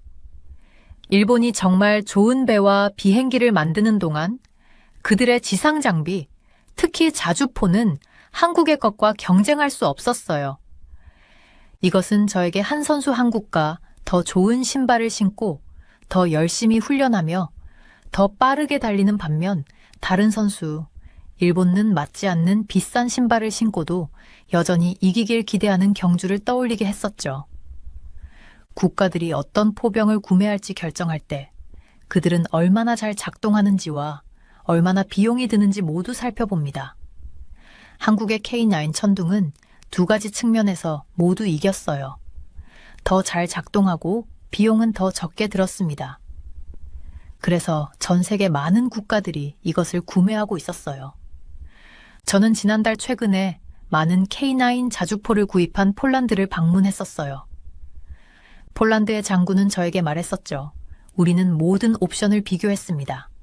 K9은 우리 돈에 가장 좋은 가치를 제공합니다. 저는 호주, 핀란드, 심지어 인도에서도 같은 모습을 보았어요. 모두 경쟁자들보다 K9을 선택했었죠. 이 차이는 더 작은 국방 예산을 가진 국가들에게 더욱 중요했습니다. 만약 그들이 2대의 일본 자주포 가격으로 세대의 K9을 살 수 있고 각 K9이 더 잘 작동한다면 선택은 매우 쉬워지게 되었어요. 세계 각국의 군사 장비를 연구해온 제 경험에서 저는 한 국가의 시스템이 다른 국가의 것보다 더 좋고 더 저렴한 경우를 거의 본 적이 없었어요. 보통은 더 많이 얻으려면 더 많이 지불해야 합니다. 하지만 포병에 있어서 한국은 특별한 것을 만들어냈었죠. 비용이 많이 들지 않는 세계적 수준의 무기였습니다. 이 시스템들을 비교한 후 제 노트와 테스트 장비를 정리하면서 저는 일본이 따라잡으려면 가파른 오르막길을 마주하고 있다고 생각했어요. 그들은 단지 포병을 더 잘 작동하게 만들 필요가 있을 뿐만 아니라 비용을 줄이는 방법도 알아내야 했어요. 그리고 그것은 극복하기 매우 어려운 도전이었습니다. 그날이 아직도 선명해요. 태양이 밝게 빛나서 풍산 기업의 시험장을 걸어갈 때 눈을 찡그렸었어요. 제 심장은 발걸음마다 더 빨리 뛰었습니다. 저는 포병의 미래를 바꿀 무언가를 보려고 했었죠. 2025년 3월, 저는 한국의 새로운 램젯 동력 포탄 시험을 볼 수 있는 특별한 초대를 받았었어요. 평생 포병을 연구해온 사람으로서 이것이 대단한 일이 될 것이라는 걸 알았었습니다. 탈렌디어 박사님, 환영합니다. 수석 엔지니어가 제 손을 단단히 잡으며 말했어요. 오늘 특별한 것을 보여드리겠습니다. 우리는 두꺼운 안전 유리 뒤에 서 있었어요. 시험장은 멀리 끝까지 뻗어 있었습니다. K9 천둥 자주포가 준비되어 있었고 긴 포신이 하늘을 향하고 있었어요. 이 포탄은 100km 이상 날아갈 수 있어요. 엔지니어가 자랑스럽게 말했어요. 저는 얼마나 감동받았는지 숨기려고 하면서 고개를 끄덕였었습니다. 일반 포탄은 약 40km만 날아갑니다. 이 새로운 포탄은 2배 이상 멀리 갈 수 있었어요. 그것은 야구공을 들판 건너편으로 던지는 것과 마을 전체를 가로질러 던지는 것의 차이와 같았습니다. 카운트다운이 시작되었어요. 셋, 둘, 하나. K9이 발사되었고 그 포성은 제 발 아래 땅을 흔들었었어요. 제 인생에서 수천 발의 포탄 소리를 들었지만 이것은 다르게 느껴졌습니다. 이것은 단순한 큰 소리가 아니라 미래의 소리였었죠. 쌍안경을 통해 저는 포탄이 날아가는 것을 지켜봤어요. 대부분의 포탄은 총에서 나간 후에 속도가 줄어들기 시작합니다. 하지만 이것은 달랐어요. 속도가 줄어들기는커녕 더 빨라지는 것 같았습니다. 저것이 램젯이 작동하는 거예요. 옆에 있던 엔지니어가 포탄의 비행 경로를 보여주는 컴퓨터 화면을 가리키며 설명했어요. 포탄 안에 작은 제트 엔진이 있는 것과 같아요. 저는 온갖 종류의 무기를 연구했지만 이 기술은 여전히 놀라웠어요. 램젯은 날아가면서 공기를 흡입합니다. 이 공기는 연료가 타는 특별한 챔버로 밀려 들어가요. 이것이 포탄이 빠르고 멀리 가게 하는 강력한 추진력을 만들었습니다. 간단하게 들리지만 실제로 만들기는 매우 어려웠어요. 생각해보세요. 폭발물이 가득한 포탄 안에 뜨거운 엔진을 넣는 거예요. 작은 실수 하나가 모든 것을 너무 일찍 폭발시킬 수 있었습니다.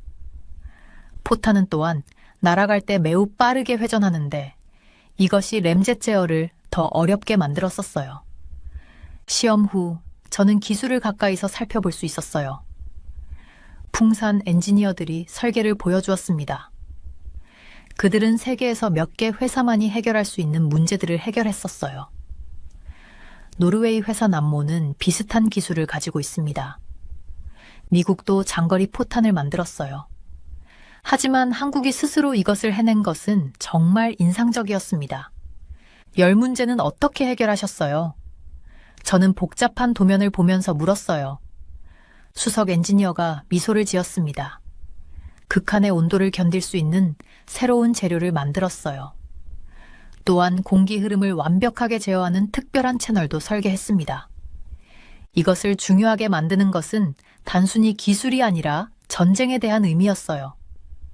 이 포탄으로 K9 천둥은 일부 미사일만큼 먼 표적을 타격할 수 있었습니다. 하지만 포탄은 미사일보다 저렴하고 더 많이 발사할 수 있었어요. 저는 K9 자주포를 구매한 폴란드, 핀란드, 호주 같은 국가들에 대해 생각했었습니다.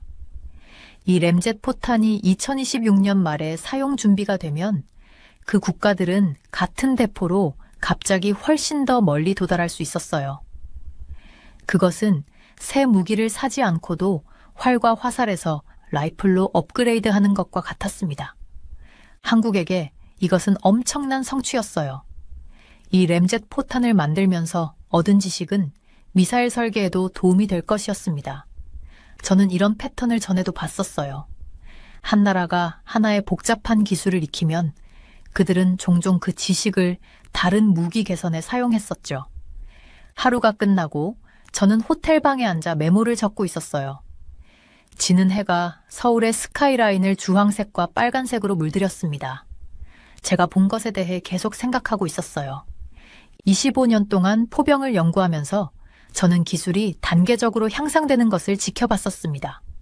하지만 이것은 작은 발걸음이 아니라 거대한 도약이었어요. 한국은 방금 게임의 규칙을 바꾸었었습니다. 대부분의 국가는 기본적인 포탄을 자체적으로 만들 수 있어요. 하지만 이런 고급 램젯 포탄은? 그것은 몇몇 국가만이 가진 특별한 지식이 필요했습니다. 이것은 한국이 이 특별한 포탄을 다른 나라에 판매할 수 있어 새로운 사업 기회를 창출할 수 있다는 것을 의미했어요. 저는 시험 중에 포탄이 저 멀리 사라지는 것을 지켜본 것을 기억했어요. 그것은 제 눈앞에서 미래가 펼쳐지는 것을 보는 것과 같았습니다. 포병은 항상 폭발 포탄을 표적에 던지는 것이었어요. 이제 그것은 전통적인 포병과 미사일 사이의 경계를 모호하게 하는 정확한 장거리 무기가 되고 있었습니다. 그 함의가 저를 그날 밤 잠들지 못하게 했어요. 현대 전쟁에서 적보다 더 멀리 도달할 수 있다는 것은 엄청난 이점을 줍니다. 그들의 보급선, 지휘센터, 포병 진지를 안전하게 그들의 사정거리 밖에서 타격할 수 있었어요. 그것은 당신을 때릴 수 없는 누군가를 때릴 수 있는 것과 같았습니다.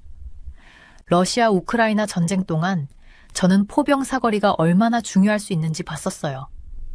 우크라이나군은 서방의 장거리 시스템을 사용하여 최전선 후방 깊숙이 러시아 표적을 타격했었습니다.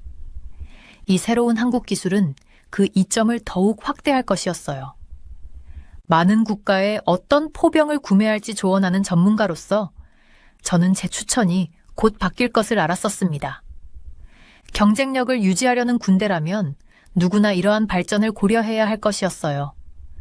다음 날 아침 저는 더 자세한 토론을 위해 다시 풍산팀을 만났습니다. 램젯 포탄은 2026년 12월까지 정규 사용이 가능할 것입니다. 프로젝트 디렉터가 커피를 마시며 말했어요. 저는 생산 능력과 비용에 대해 물었었습니다. 처음에는 비쌀 것입니다. 그가 인정했어요.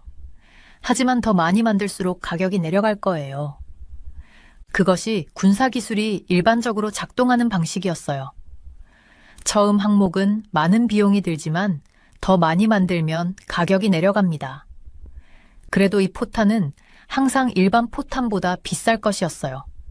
하지만 그들의 특별한 능력은 추가 비용을 가치 있게 만들었습니다. 저는 몇 일 후 한국을 떠났는데 제 노트북은 세부 사항으로 가득 차 있었고 제 마음은 가능성으로 가득 차 있었어요. K9 천둥은 이미 세계 최고의 자주포였습니다. 이제 이 새로운 램젯 포탄으로 그것은 완전히 다른 리그에 있을 것이었어요. 이미 뒤처지고 있던 일본의 포병 시스템은 이제 더욱 뒤처질 것이었습니다. 제가 이 장에서 기록한 20km 사거리 격차는 곧 80km 격차로 커질 것이었어요. 그것은 단순한 기술적 차이가 아니라 완전한 전략적 불일치였습니다. 제 비행기가 서울에서 이륙할 때 저는 아름다운 한반도를 내려다봤어요. 한국은 진정으로 포병 강대국이 되었었습니다. 램젯 혁명은 단순히 포탄만 바꾸는 것이 아니라 지역과 그 너머의 힘의 균형을 바꾸고 있었어요. 이 무기를 이해하는 데 평생을 바친 저로서는 명확했습니다. 우리는 포병 전쟁의 새로운 시대에 접어들고 있었어요. 그리고 한국이 그 길을 선도하고 있었습니다. 저는 러시아와 우크라이나 사이의 전쟁을 아주 주의 깊게 지켜봤어요. 이 전쟁은 제가 오랫동안 믿어왔던 것을 보여줬습니다. 포병, 즉 멀리 포탄을 발사하는 큰 포는 현대 전쟁에서도 여전히 매우 중요해요. 러시아군은 전쟁이 처음 시작됐을 때 매일 10만 발 이상의 포탄을 발사했었어요. 정말 많은 양이죠. 우크라이나는 서방 국가들이 제공한 특수 이동식 포병을 사용해 맞섰습니다. 그들은 또한 IMAERS라는 시스템을 사용했는데 이것은 더 멀리 더 정확하게 발사할 수 있었어요. 이 무기들은 우크라이나가 러시아의 보급 트럭과 지휘센터를 타격하는 데 도움을 줬었죠. 포병의 역할은 현대 전장에서 여전히 중요합니다. 라고 저는 최근 방문 중에 펜타곤 사람들에게 말했어요. 펜타곤은 미국이 군사 행동을 계획하는 곳이에요. 저는 포병이 멀리 발사하고 정확히 목표물을 맞출 수 있을 때 적 영토 깊숙이 공격할 수 있다고 설명했었습니다. 이렇게 하면 군대는 적의 지휘 체계와 보급로를 무너뜨리면서도 반격으로부터 안전할 수 있어요. 저는 풍산의 특수 램제트 포탄이 2026년 12월까지 완성되면 K9 천둥이 할 수 있는 일을 완전히 바꿀 거라고 생각해요. 기억하세요? K9 천둥은 많은 나라가 구매한 한국의 강력한 포병 시스템입니다. 폴란드, 호주, 핀란드와 같이 K량을 보유한 국가들은 이 새로운 포탄을 사용해 이전보다 훨씬 더 멀리 발사할 수 있을 거예요. 한국에게 이것은 군사적으로도 공장들에게도 좋은 일입니다. 램제트 엔진을 만들면서 얻는 지식은 더 나은 미사일을 만드는 데도 도움이 될 수 있었어요. 어쩌면 그들은 전투기가 사용하는 매우 발전된 미사일인 미티어 0대공 미사일의 자체 버전을 만들 수도 있을 거예요. 한국 엔지니어들이 한 종류의 첨단 무기를 만드는 법을 배우면 그 지식을 다른 종류의 무기를 만드는데 활용할 수 있었습니다. 저는 미래 전쟁에서는 포병과 미사일을 구분하기가 더 어려워질 것이라고 생각해요. 이 램제트 포탄이 사용되기 시작하면 일반 포병도 중거리 미사일만큼 멀리 발사할 수 있을 거예요. 하지만 포탄은 비용이 적게 들고 더 많이 사용할 준비가 되어 있죠. 큰 그림을 볼 때 저는 한국이 이동식 포병 기술에서 확실한 선두주자가 됐다는 것을 알 수 있었어요. 일본은 계속 따라잡으려고 노력하지만 기술과 비용의 격차가 너무 커요. 새로운 램제트 포탄은 이 격차를 더 크게 만들 거예요. 저는 한국이 수십 년 동안 포병 강국으로 남을 것이라고 생각합니다. 저는 작년에 한국 훈련장을 방문했던 것을 기억해요. K9 천둥이 발사하는 소리는 제가 들어본 어떤 것과도 달랐어요. 가슴에서 느껴질 정도였죠. 이를 조작하는 군인들은 세계에서 가장 좋은 포병 시스템 중 하나를 사용하고 있다는 것을 알고 부드러운 자신감으로 움직이고 있었습니다. 이것이 미래입니다. 라고 우리가 40km 떨어진 목표물을 맞추는 포탄을 지켜보면서 포대장이 저에게 말했어요. 그리고 곧 새로운 포탄으로 우리는 그 사거리를 2배로 늘릴 겁니다. 저는 고개를 끄덕이며 제 평생 동안 전쟁이 얼마나 많이 변했는지 생각했었어요. 제가 처음 연구를 시작했을 때 공부했던 포병은 트럭 크기의 목표물을 킬로미터 떨어진 곳에서 맞출 수 있는 이 컴퓨터 제어 시스템에 비하면 단순해 보였습니다. 이 연구를 시작했을 때 많은 사람들은 전쟁이 변함에 따라 포병이 덜 중요해지고 있다고 생각했었어요. 그들은 드론과 사이버 공격이 큰 포를 구식으로 만들 것이라고 믿었습니다. 하지만 우크라이나 전쟁은 모두에게 포병이 여전히 전장의 왕이라는 것을 보여줬어요. 최고의 포병을 가지는 것은 전쟁에서 이기고 지는 차이를 만들 수 있었죠. 어떤 포병을 구매할지 고민하는 국가들에게 선택은 분명합니다. 한국의 K9 천둥은 가장 낮은 가격으로 최고의 성능을 제공해요. 그리고 곧 나올 이 새로운 램제트 포탄으로 K9을 가진 어떤 나라든 갑자기 2배 더 멀리 발사할 수 있는 무기를 갖게 될 거예요. 저는 평생 동안 전 세계의 포병을 연구해 왔습니다. 저는 포신안을 기어다니고 포탄 파편을 조사하고 내 대륙에서 발사 테스트를 지켜봤어요. 이 모든 연구 후에 저는 의심의 여지 없이 말할 수 있었습니다. 한국은 오늘날 세계에서 가장 좋은 포병을 만들어요. 그리고 이러한 새로운 발전으로 그들은 더욱 앞서 나갈 것입니다. 저는 아리엘 자보레크예요. 국제안보 분야에서 30년 동안 일해왔었어요. 유럽의 방위 정책과 핵 전략을 오랫동안 연구해 왔었습니다. 파리 정치학교에서 가르치고 있고 여러 싱크탱크에서도 일하고 있었어요. 하지만 요즘 유럽의 안보 상황은 제가 처음 이 일을 시작했을 때 상상했던 것보다 훨씬 빨리 변하고 있었습니다. 미국은 나토가 GDP 대비 2% 이상을 국방비로 지출하지 않을 경우 미국은 나토의 안보 보장을 더 이상 유지하지 않겠다라고 선언했어요. 이 말은 온 유럽을 놀라게 했었죠. 제가 브뤼셀의 안보회의에 참석했을 때도 모두가 이 이야기만 하고 있었어요. 이건 그냥 협박이 아니었어요. 냉전 이후에 만들어진 안보체계 전체를 흔드는 큰 도전이었습니다. 유럽은 지금 전쟁 이후 가장 큰 안보 변화를 겪고 있고 미국은 더 이상 우리를 일방적으로 보호해주지 않을 거예요. 이런 생각이 점점 퍼지고 있었어요. 제가 몇 년 동안 경고했던 일이 현실로 나타난 거였죠. 냉전이 끝나고 유럽은 평화 배당금이라는 걸 누려왔었어요. 더 이상 큰 위협이 없다고 생각하니까 냉전 이후 유럽은 방위비를 계속 줄여왔고 그 돈으로 사회보장과 복지를 늘려왔어요. 이 덕분에 유럽의 복지국가 모델이 더 튼튼해졌지만 지금은 그 대가를 치르고 있었습니다. 유럽 사람들은 이제 안전하다고 생각했었어요. 하지만 세상은 그렇게 단순하지 않았죠. 저는 매일 새로운 보고서를 읽고 있었고 그 내용은 점점 더 걱정스러워졌어요. 러시아는 강해지고 있었고 중국도 마찬가지였습니다. 그런데 유럽은 스스로를 지킬 준비가 되어 있지 않았어요. 우리는 너무 오랫동안 다른 사람의 보호에 의존해왔어요. 제가 한 회의에서 이렇게 말했을 때 방 안의 모든 사람이 조용해졌었죠. 그들도 알고 있었어요. 변화가 필요하다는 걸요. 프랑스는 특별했어요. 우리는 핵무기를 가지고 있었거든요. 제가 프랑스 국방부와 연구한 바로는 프랑스는 중국에 이어 세계 3위의 핵 보유국이에요. 이건 대단한 일이었습니다. 영국도 핵무기가 있지만 프랑스와 달리 독립적인 핵 전력은 아니었어요. 도대체 왜 프랑스는 핵무기를 만들었을까요? 학생들이 종종 저에게 묻곤 했어요. 그 대답은 간단했습니다. 불안 때문이었어요. 1960년대 드골 대통령은 미국을 완전히 믿을 수 없다고 생각했었죠. 그래서 그는 유명한 질문을 했었어요. 파리의 안전을 위해 뉴욕을 희생할 수 있겠는가? 이 질문은 지금도 여전히 유효했습니다. 지난 10년 동안 저는 프랑스의 핵 전략이 어떻게 바뀌는지 지켜봤어요. 예전에는 그냥 프랑스만 지키면 된다고 생각했었죠. 하지만 이제는 유럽 전체를 보호하는 확장 억제로 바뀌고 있었어요.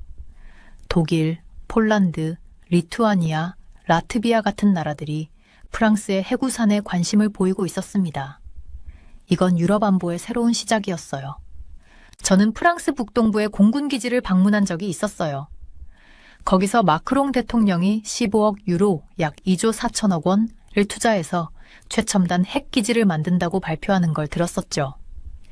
2035년까지 이곳에는 핵미사일을 다룰 수 있는 군인 2,000명과 최신 라팔 전투기 40대가 배치될 예정이었습니다. 1997년 이후 처음으로 프랑스가 사거리 1000km가 넘는 지상 발사 탄도미사일을 개발하기 시작했어요. 이건 정말 중요한 변화였죠. 지금까지 프랑스는 잠수함용 미사일 M51만 가지고 있었는데 이제는 지상에서 발사하는 핵무기도 만들고 있었습니다.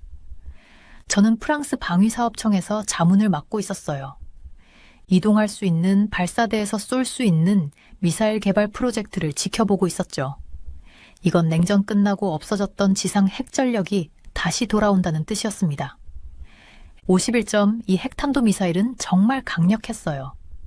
공식적으로는 히로시마 원폭의 10배 위력이라고 했지만 우리 전문가들은 실제로는 최소 20배는 된다고 생각하고 있었어요.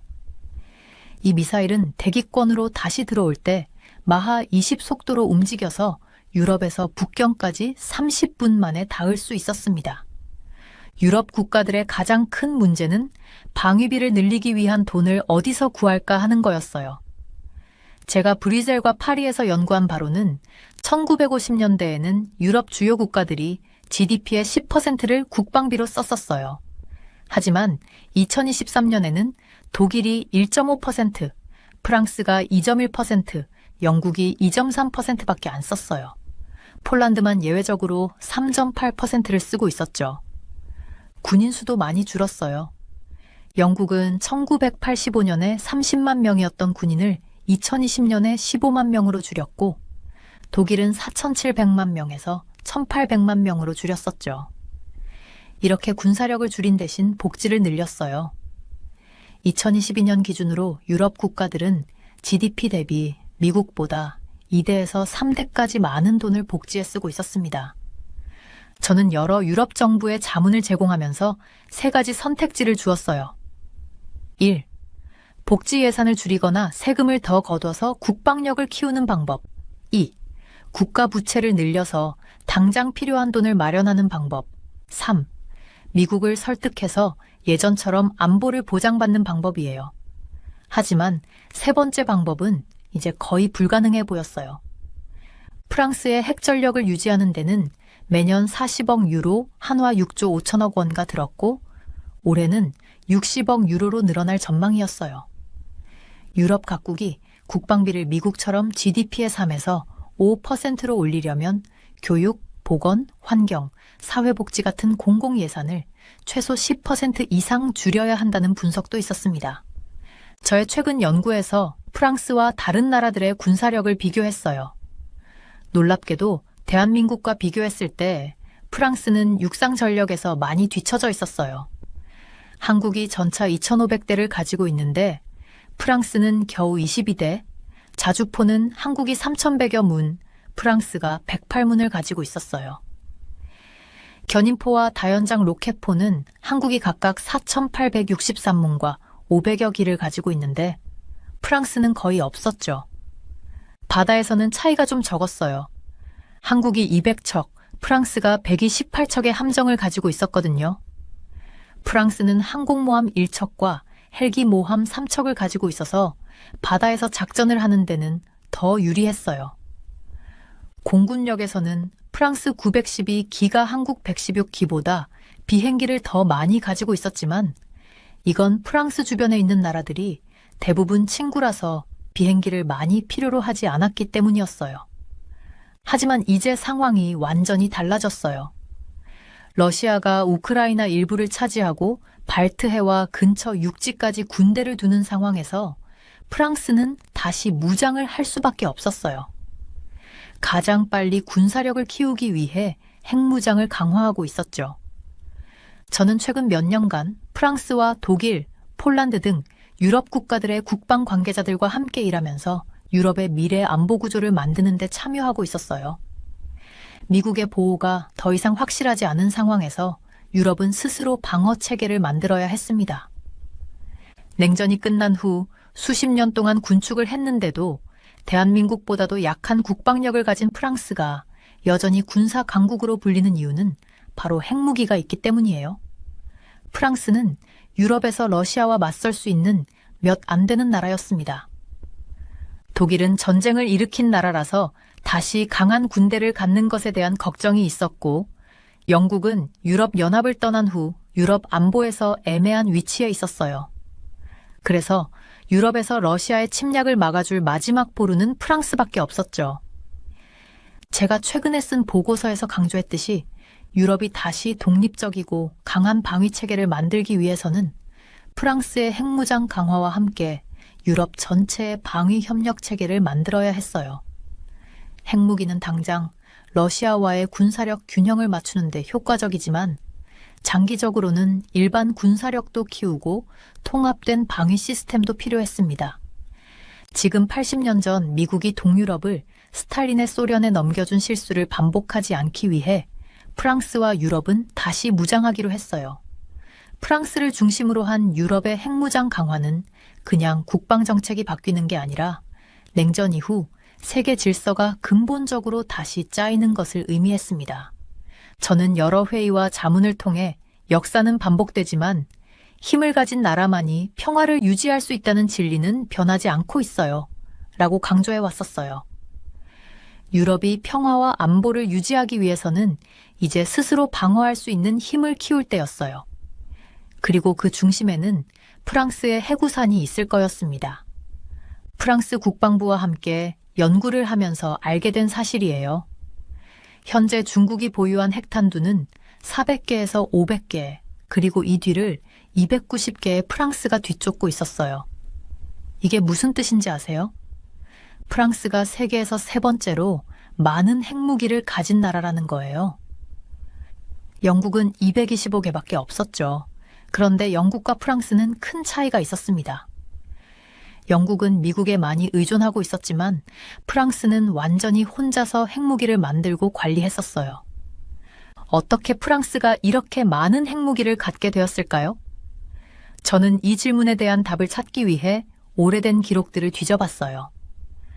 프랑스의 핵전력은 1960년 드골 대통령 시절 미국 의존에 대한 불안감에서 비롯되어 독자 개발된 것이었어요.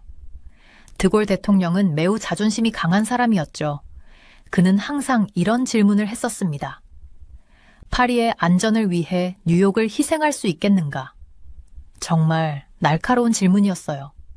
만약 러시아가 프랑스를 공격하면 미국이 진짜로 도와줄까요? 러시아가 미국도 공격할 수 있는데요. 드골 대통령은 미국을 믿지 않았고 그래서 프랑스만의 핵무기를 만들기로 했었죠. 저는 최근 10년 동안 프랑스의 핵 전략이 어떻게 바뀌고 있는지 지켜봤어요.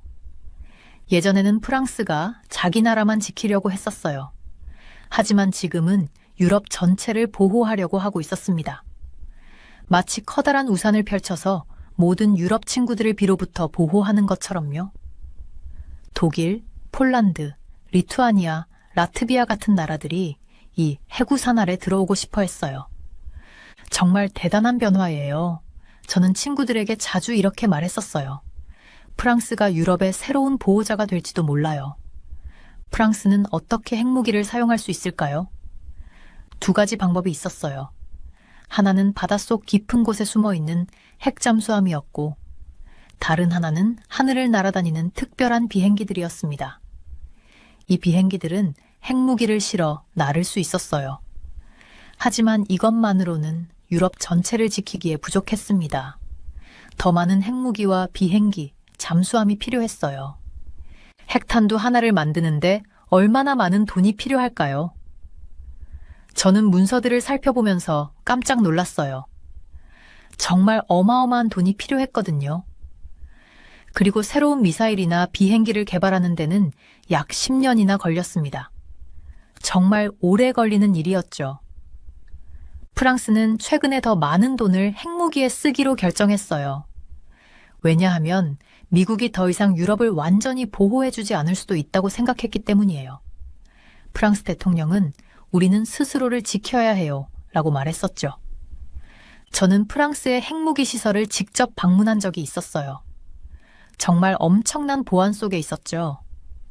그곳에서 일하는 과학자들은 매우 똑똑했어요. 그들은 어떻게 하면 핵무기를 더 안전하고 정확하게 만들 수 있을지 연구하고 있었습니다. 핵무기가 정말 필요한 걸까요? 많은 사람들이 이런 질문을 했었어요. 핵무기는 정말 무서운 무기니까요. 하지만 프랑스 정부는 이것은 우리를 지키기 위한 것이지 사용하기 위한 것이 아니에요 라고 대답했었습니다. 이를 억제력이라고 불렀어요. 즉, 다른 나라들이 프랑스를 공격하지 못하게 하는 것이었죠. 최근에는 더 많은 유럽 국가들이 프랑스의 해구산 아래 들어오고 싶어 했어요. 특히 러시아와 가까운 나라들이 그랬죠. 그들은 러시아를 두려워했기 때문이에요. 프랑스는 이 요청을 진지하게 생각하고 있었습니다. 만약 프랑스가 정말로 유럽 전체를 보호하게 된다면 그건 정말 큰 책임이에요. 저는 이렇게 생각했었죠. 한 나라가 다른 여러 나라들을 보호한다는 것은 쉬운 일이 아니었으니까요. 그리고 여기에는 또 다른 문제가 있었어요. 프랑스의 핵무기는 러시아의 핵무기보다 훨씬 적었습니다. 러시아는 약 5,000개의 핵탄두를 가지고 있었거든요. 그래서 프랑스는 어떻게 하면 적은 숫자로도 효과적으로 억제력을 유지할 수 있을지 고민했었어요. 저는 여러 회의에 참석하면서 이런 고민들을 직접 들을 수 있었어요. 프랑스의 정치인들과 군인들은 정말 진지하게 이 문제를 논의했었습니다. 그들은 우리는 평화를 원해요. 하지만 평화를 지키기 위해서는 강해야 해요. 라고 말했었죠. 프랑스의 핵 야망은 단순히 더 많은 무기를 원하는 게 아니었어요. 그것은 유럽의 안전과 독립을 지키려는 노력이었습니다. 미국이 더 이상 유럽을 완전히 보호해주지 않는다면 유럽은 스스로를 지켜야 했거든요. 그리고 프랑스는 그 중심에 서고 싶어 했었죠. 역사는 반복된다는 말이 있어요. 수백 년 동안 유럽은 여러 전쟁을 겪었었죠. 그리고 매번 강한 나라들이 약한 나라들을 지배했었습니다. 프랑스는 이런 역사가 다시 반복되지 않길 바랐어요. 그래서 핵무기를 통해 힘의 균형을 유지하려고 했었죠. 저는 이런 복잡한 상황을 지켜보면서 많은 생각을 했어요. 핵무기가 없는 세상이 더 안전할까요? 아니면 핵무기가 있어야 서로를 공격하지 않을까요? 쉽게 답을 찾을 수 없는 질문이었습니다. 하지만 한 가지 확실한 것은 프랑스가 유럽의 안보에서 점점 더 중요한 역할을 하고 있다는 사실이었어요. 그리고 프랑스의 핵 야망은 앞으로도 계속 커질 것 같았습니다. 프랑스 북동부 공군기지에 발을 들였을 때 놀라웠어요. 마크롱 대통령이 이곳에 15억 유로, 우리 돈으로 약 2조 4천억 원을 쏟아부어 최첨단 핵억제 기지로 바꾸겠다고 발표했었거든요. 저는 그 광경을 직접 눈으로 확인했었습니다. 공사장 한쪽에서는 크레인이 땅을 파고 있었고 다른 쪽에서는 엔지니어들이 도면을 살펴보고 있었어요. 이 기지에는 2035년까지 핵미사일을 다룰 수 있는 군인 2,000명과 최신형 라팔 전투기 40대가 추가로 배치될 예정이었어요. 이게 다 실제로 일어나고 있는 일이라니 믿기지 않네요. 저는 안내를 맡은 장교에게 말했었죠. 그는 고개를 끄덕이며 이건 시작에 불과합니다. 라고 대답했었어요. 가장 눈여겨볼 부분은 프랑스가 무려 1997년 이후 처음으로 사거리가 1000km를 넘는 새로운 지상발사 탄도미사일을 개발하기 시작했다는 점이었습니다. 지금까지 프랑스는 최대 사거리 10,000km의 핵탄두가 달린 잠수함용 미사일 M51만 사용하고 있었어요. 하지만 이제는 지상에서 발사하는 핵탄두 개발에 본격적으로 뛰어들었던 겁니다. 저는 프랑스 방위사업청에서 자문을 맡고 있었기 때문에 이동식 플랫폼에서 쓸 수 있는 탄도 미사일 개발 프로젝트를 가까이서 지켜보고 있었어요. 냉전이 끝난 후 중단됐던 지상 기반 핵 전력이 다시 부활하는 순간이었죠. 미팅룸에 앉아 있을 때 한 과학자가 M51점, 이 핵탄도 미사일에 대해 설명했었습니다. 이 미사일의 위력은 서류상으로는 히로시마 원폭의 10배라고 되어 있지만 실제 물리적 파괴력은 최소한 20배는 됩니다. 저와 다른 전문가들은 모두 동의했었어요. 그 과학자는 계속해서 이 미사일은 대기권에 다시 진입할 때 마하 20의 속도로 목표물에 도달하기 때문에 유럽에서 북경까지 단 30분 만에 타격할 수 있습니다. 라고 덧붙였죠. 이렇게 강력한 무기가 필요한가요? 저는 물었었어요. 회의실에 찬물을 끼얹는 질문이었지만 국방부 관계자는 단호하게 대답했었습니다. 지금 러시아가 보유한 핵무기의 수는 우리보다 10배는 많아요. 균형을 맞추려면 우리도 충분히 위협적인 무기를 가져야 합니다. 저는 방위산업시설도 방문했었어요. 거대한 공장 안에서 기술자들이 고정밀 부품을 조립하고 있었죠. 한 기술자는 이 미사일 한 기를 만드는데 2년이 걸려요. 라고 말했었습니다. 프랑스는 이미 2,500억 원을 투자해 미사일 생산 시설을 확장하고 있었고 2026년까지 핵탄두 생산량을 2배로 늘릴 계획이었습니다. 대형 화면에는 컴퓨터 시뮬레이션이 돌아가고 있었어요. 새로운 미사일 시스템의 발사 시뮬레이션이었죠. 그 화면을 보며 저는 이것이 단순한 방어용 무기가 아니라 유럽의 전략적 지위를 바꿀 수 있는 게임 체인저라는 것을 깨달았었습니다. 프랑스 국방부의 한 고위 관계자와 차를 마시면서 그는 저에게 솔직하게 말했었어요. 우리는 미국의 나토 탈퇴 가능성에 대비하고 있습니다. 그런 일이 일어나면 프랑스가 유럽 안보의 중심이 될 수밖에 없어요. 핵무기 개발팀의 책임자는 우리는 지금 새로운 핵시대로 들어가고 있어요. 라고 말했었죠.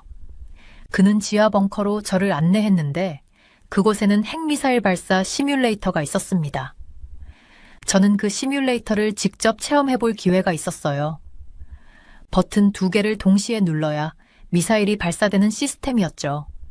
실제 상황에서는 대통령과 군 최고사령관의 승인이 필요하다고 했습니다. 이런 무기를 실제로 사용할 일이 없길 바랍니다. 저는 진지하게 말했었어요.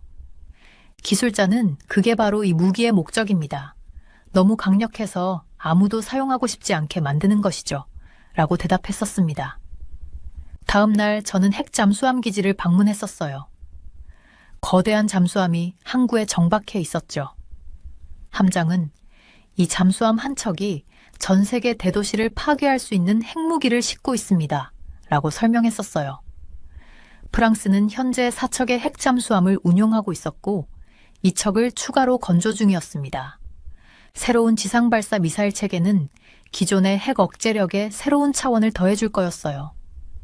미국이 나토에서 빠져나가더라도 러시아의 위협으로부터 유럽을 지킬 수 있는 능력을 프랑스에게 주는 것이었죠. 이 미사일 체계가 완성되면 프랑스는 러시아뿐만 아니라 중국까지 견제할 수 있는 핵 억제력을 갖게 됩니다. 국방부 전략가가 저에게 말했었어요. 그의 눈빛에서 자부심과 동시에 책임감이 느껴졌습니다. 저는 그날 밤 호텔방에 누워 생각했었죠. 프랑스가 개발 중인 새로운 전략 자산들이 유럽의 안보 지형을 완전히 바꿀 것이라는 점은 분명했어요. 하지만 동시에 핵무기 경쟁이 다시 시작된다는 것은 위험한 시대로 돌아간다는 의미이기도 했습니다. 양날의 검인 셈이었죠. 유럽 국가들이 큰 문제와 마주쳤어요. 바로 국방비를 더 쓰기 위한 돈을 어디서 마련하냐는 거죠. 저는 브뤼셀과 파리에서 열심히 연구했었어요. 1950년대에는 유럽의 중요한 나라들이 자기 나라 돈 GDP의 10%나 국방비로 썼었답니다. 하지만 2023년에 보니까 독일은 1.5%, 프랑스는 2.1%, 영국은 2.3%밖에 안 쓰고 있었어요. 특별히 폴란드만 3.8%를 쓰고 있었죠. 국방비를 너무 적게 쓰니까 이제 와서 문제가 생겼어요. 저는 파리에서 열린 회의에서 이렇게 말했었죠. 미국이 더 이상 우리를 지켜주지 않겠다고 하는데 우리가 갑자기 군대를 키울 돈이 없어요. 군인 수도 많이 줄였었습니다. 영국은 1985년에 30만 명이나 되던 군인을 2020년에 15만 명으로 줄였어요. 독일은 더 많이 줄여서 47만 명에서 18만 명이 됐죠. 군대를 줄이면서 그 돈으로 뭘 했을까요? 복지를 늘렸어요. 2022년에 유럽 나라들은 미국보다 두세 배나 많은 돈을 국민들의 복지에 썼었습니다. 이제 선택해야 해요. 저는 독일 국방부 사람들에게 말했었어요. 복지를 줄이거나 세금을 더 거두거나 아니면 빚을 더 내야 해요. 그렇지 않으면 군대를 키울 수 없어요. 하루는 베를린에서 열린 회의에 참석했었어요. 한 독일 정치인이 물었죠. 우리가 왜 갑자기 돈을 더 써야 하나요? 러시아가 정말 위험한가요? 저는 대답했었습니다. 러시아는 이미 우크라이나를 공격했고 언제든 다른 나라도 공격할 수 있어요. 미국이 우리를 지켜주지 않는다면 우리 스스로 강해져야 해요. 프랑스의 핵무기를 유지하는 데만 해도 매년 40억 유로 한국 돈으로 약 6조 5천억 원가 들어갔어요. 올해는 그 비용이 60억 유로로 더 늘어날 거예요. 정말 어마어마한 돈이죠. 폴란드에서 온 한 장관은 이렇게 말했었어요. 우리는 이미 GDP의 3.8%를 국방비로 쓰고 있어요. 이건 큰 희생이에요. 하지만 러시아와 국경을 맞대고 있어서 선택의 여지가 없어요. 유럽 나라들이 미국처럼 GDP의 3에서 5%를 국방비로 쓰려면 교육, 의료, 환경, 복지 같은 다른 중요한 곳에 쓰는 돈의 10% 이상을 줄여야 한다는 계산도 있었어요. 이건 정말 어려운 결정이에요. 복지를 줄이면 국민들이 화를 낼 거예요. 프랑스의 한 재정 전문가가 저에게 말했었죠. 하지만 국방비를 늘리지 않으면 우리의 안전이 위험해져요. 어떤 선택이 더 나쁜지 결정하기 정말 어려워요. 저는 브뤼셀에서 열린 나토 회의에서 여러 나라 대표들과 이야기를 나눴었어요. 독일 대표는 이렇게 말했죠. 우리는 GDP의 2%를 국방비로 쓰겠다고 약속했지만 그 돈을 어디서 마련해야 할지 모르겠어요. 세금을 더 거두는 건 정치적으로 매우 위험해요. 프랑스의 마크롱 대통령은 텔레비전 연설에서 이렇게 말했었습니다. 우리는 안전과 복지 사이에서 균형을 찾아야 합니다. 하지만 안전이 없으면 복지도 없다는 것을 명심해야 합니다. 저는 여러 유럽 정부에 3가지 선택지를 제안했었어요. 첫째, 복지 예산을 줄이거나 세금을 더 걷어서 국방비를 늘리는 것. 둘째, 국가 빚을 더 내서 당장 필요한 돈을 마련하는 것. 셋째, 미국을 설득해서 계속 우리를 지켜달라고 하는 것이었죠. 하지만 세 번째 방법은 이제 거의 불가능해 보였어요. 결국 우리 스스로 강해져야 해요. 저는 파리에서 열린 안보 포럼에서 이렇게 말했었습니다. 역사는 자기를 지키지 못하는 나라가 얼마나 위험한지 보여줬어요. 우리는 그 교훈을 잊으면 안 돼요. 리투아니아의 한 장관은 눈물을 참으며 이렇게 말했었어요. 우리는 소련 통치 아래 50년을 고통받았어요.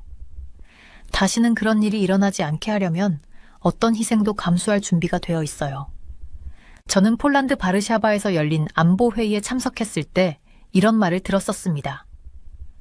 우리가 GDP의 3.8%를 국방비로 쓰는 건 우리 아이들의 미래를 위한 투자예요.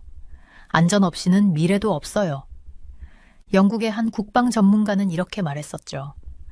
우리가 국방비를 늘리지 않으면 결국 나중에 더 큰 대가를 치르게 될 거예요. 역사는 항상 준비된 자만이 살아남는다는 것을 보여줬어요. 프랑스는 핵무기 덕분에 어느 정도 안전을 유지하고 있었지만 그것만으로는 충분하지 않았어요. 재래식 무기도 함께 강화해야 했죠. 하지만 그 비용은 정말 어마어마했어요. 여러 유럽 국가들이 모인 브뤼셀 회의에서 한 외교관은 이렇게 말했었어요. 우리가 지금 결정한 것이 유럽의 미래를 결정할 거예요. 우리는 편안함과 안전 중 하나를 선택해야 해요. 이 모든 논의를 지켜보면서 저는 유럽이 정말 어려운 선택의 기로에 서 있다는 것을 깨달았었습니다. 70년 넘게 누려온 평화와 번영이 이제 위험에 처했고 그것을 지키기 위해서는 큰 희생이 필요했어요.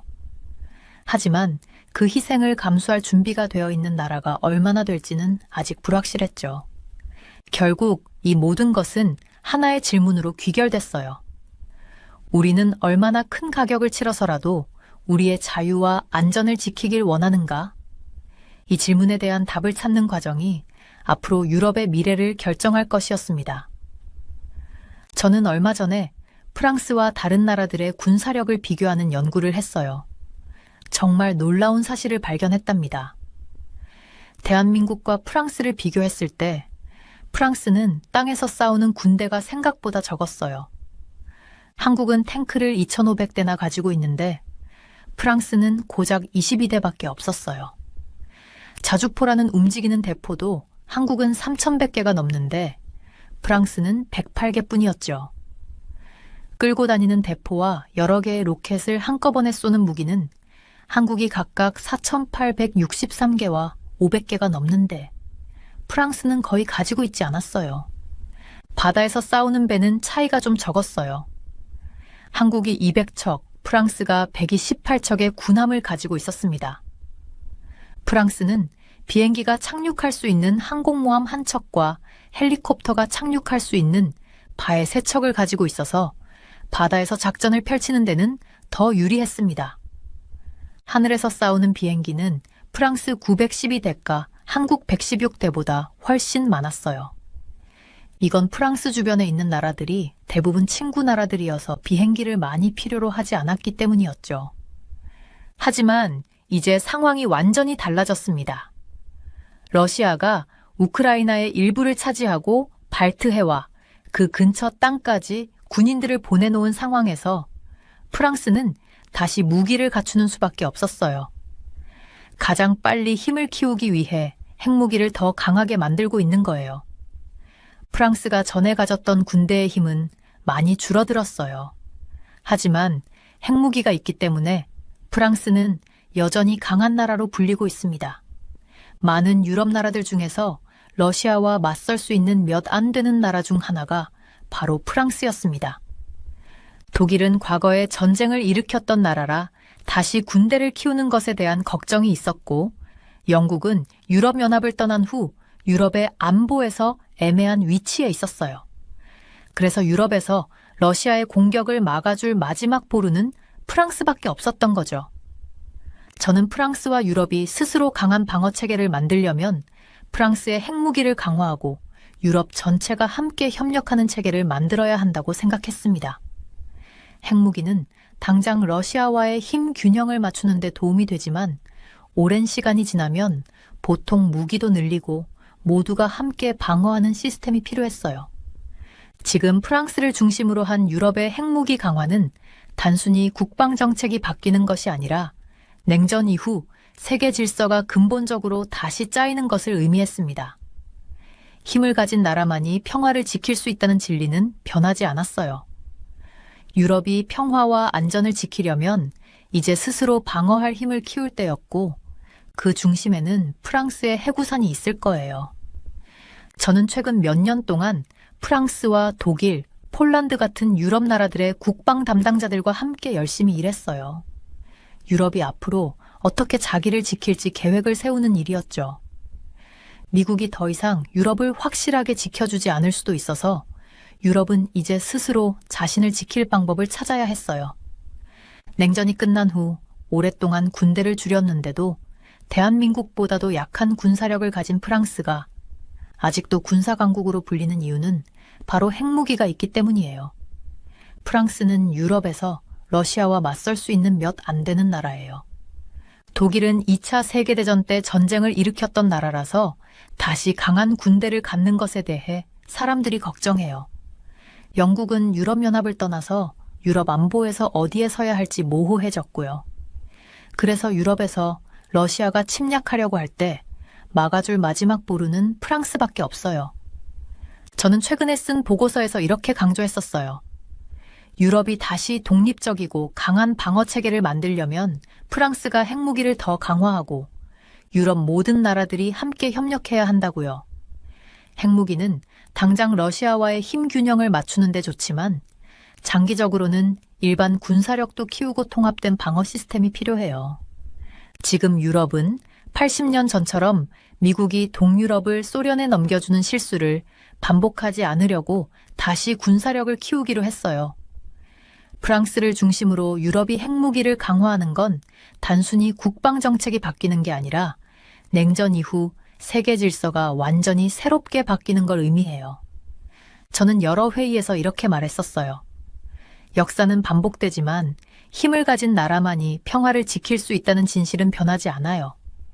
유럽이 평화와 안전을 지키려면 이제 스스로 방어할 수 있는 힘을 키울 때예요. 그리고 그 중심에는 프랑스의 핵우산이 있을 거예요.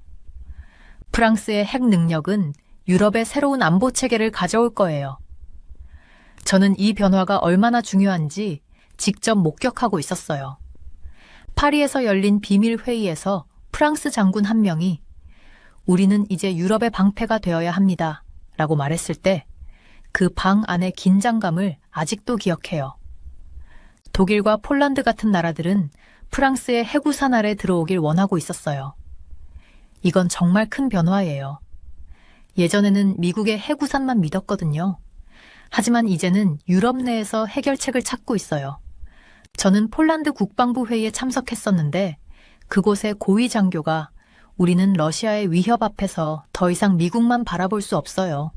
프랑스의 핵 보호가 필요해요. 라고 말했어요. 이런 생각은 불과 5년 전만 해도 상상할 수 없었던 일이었죠. 유럽의 핵 방어 체계는 여러 단계로 구성될 거예요. 첫째, 프랑스의 핵 능력을 강화하고, 둘째, 유럽 전체로 핵우산을 확장하며, 셋째, 유럽 통합 방어 시스템을 구축하는 거예요. 저는 이 계획이 진행되는 과정을 지켜보면서 희망과 걱정이 동시에 들었어요. 프랑스의 핵무기는 러시아를 막는 데 중요하지만 진짜 안보는 외교와 협력에서 온다는 걸 잊지 말아야 해요. 저는 항상 이 말을 강조하고 있었어요. 힘만으로는 모든 문제를 해결할 수 없거든요. 저는 프랑스 핵전략 개발 과정에 참여하면서 많은 것을 배웠어요. 핵무기는 절대 사용해서는 안 되는 무기지만 그것이 있다는 사실만으로도 적을 막을 수 있어요. 이게 바로 억제력이라는 거죠. 유럽의 미래 안보는 단순히 무기의 문제가 아니에요. 그것은 정치적 의지, 경제적 능력, 그리고 무엇보다도 유럽 국가들 사이의 단결에 달려 있었어요. 저는 브뤼셀에서 열린 회의에서 이 점을 강조했고 많은 사람들이 동의했어요. 우리가 힘을 합치지 않으면 러시아의 위협 앞에서 하나씩 쓰러질 것입니다. 이 말은 발트해 국가의 대표가 한 말이었는데 모두의 마음을 울렸어요. 유럽은 이제 자신의 운명을 스스로 결정해야 할 시간이 왔어요. 프랑스의 핵무장 강화는 유럽 안보의 새로운 시대를 열고 있었어요. 저는 이 역사적인 순간을 지켜보며 미래에 대한 희망을 가지고 있었습니다. 유럽이 다시 한번 스스로를 지킬 수 있는 힘을 갖게 된다면 세계 평화에도 큰 기여를 할 수 있을 거라고 믿었어요. 결국 안보는 균형의 문제예요. 프랑스의 해구산이 유럽 전체를 보호하게 된다면 그것은 세계 질서의 균형을 유지하는 데 도움이 될 거예요. 저는 이런 생각을 하면서 앞으로의 도전에 맞설 준비를 하고 있었습니다.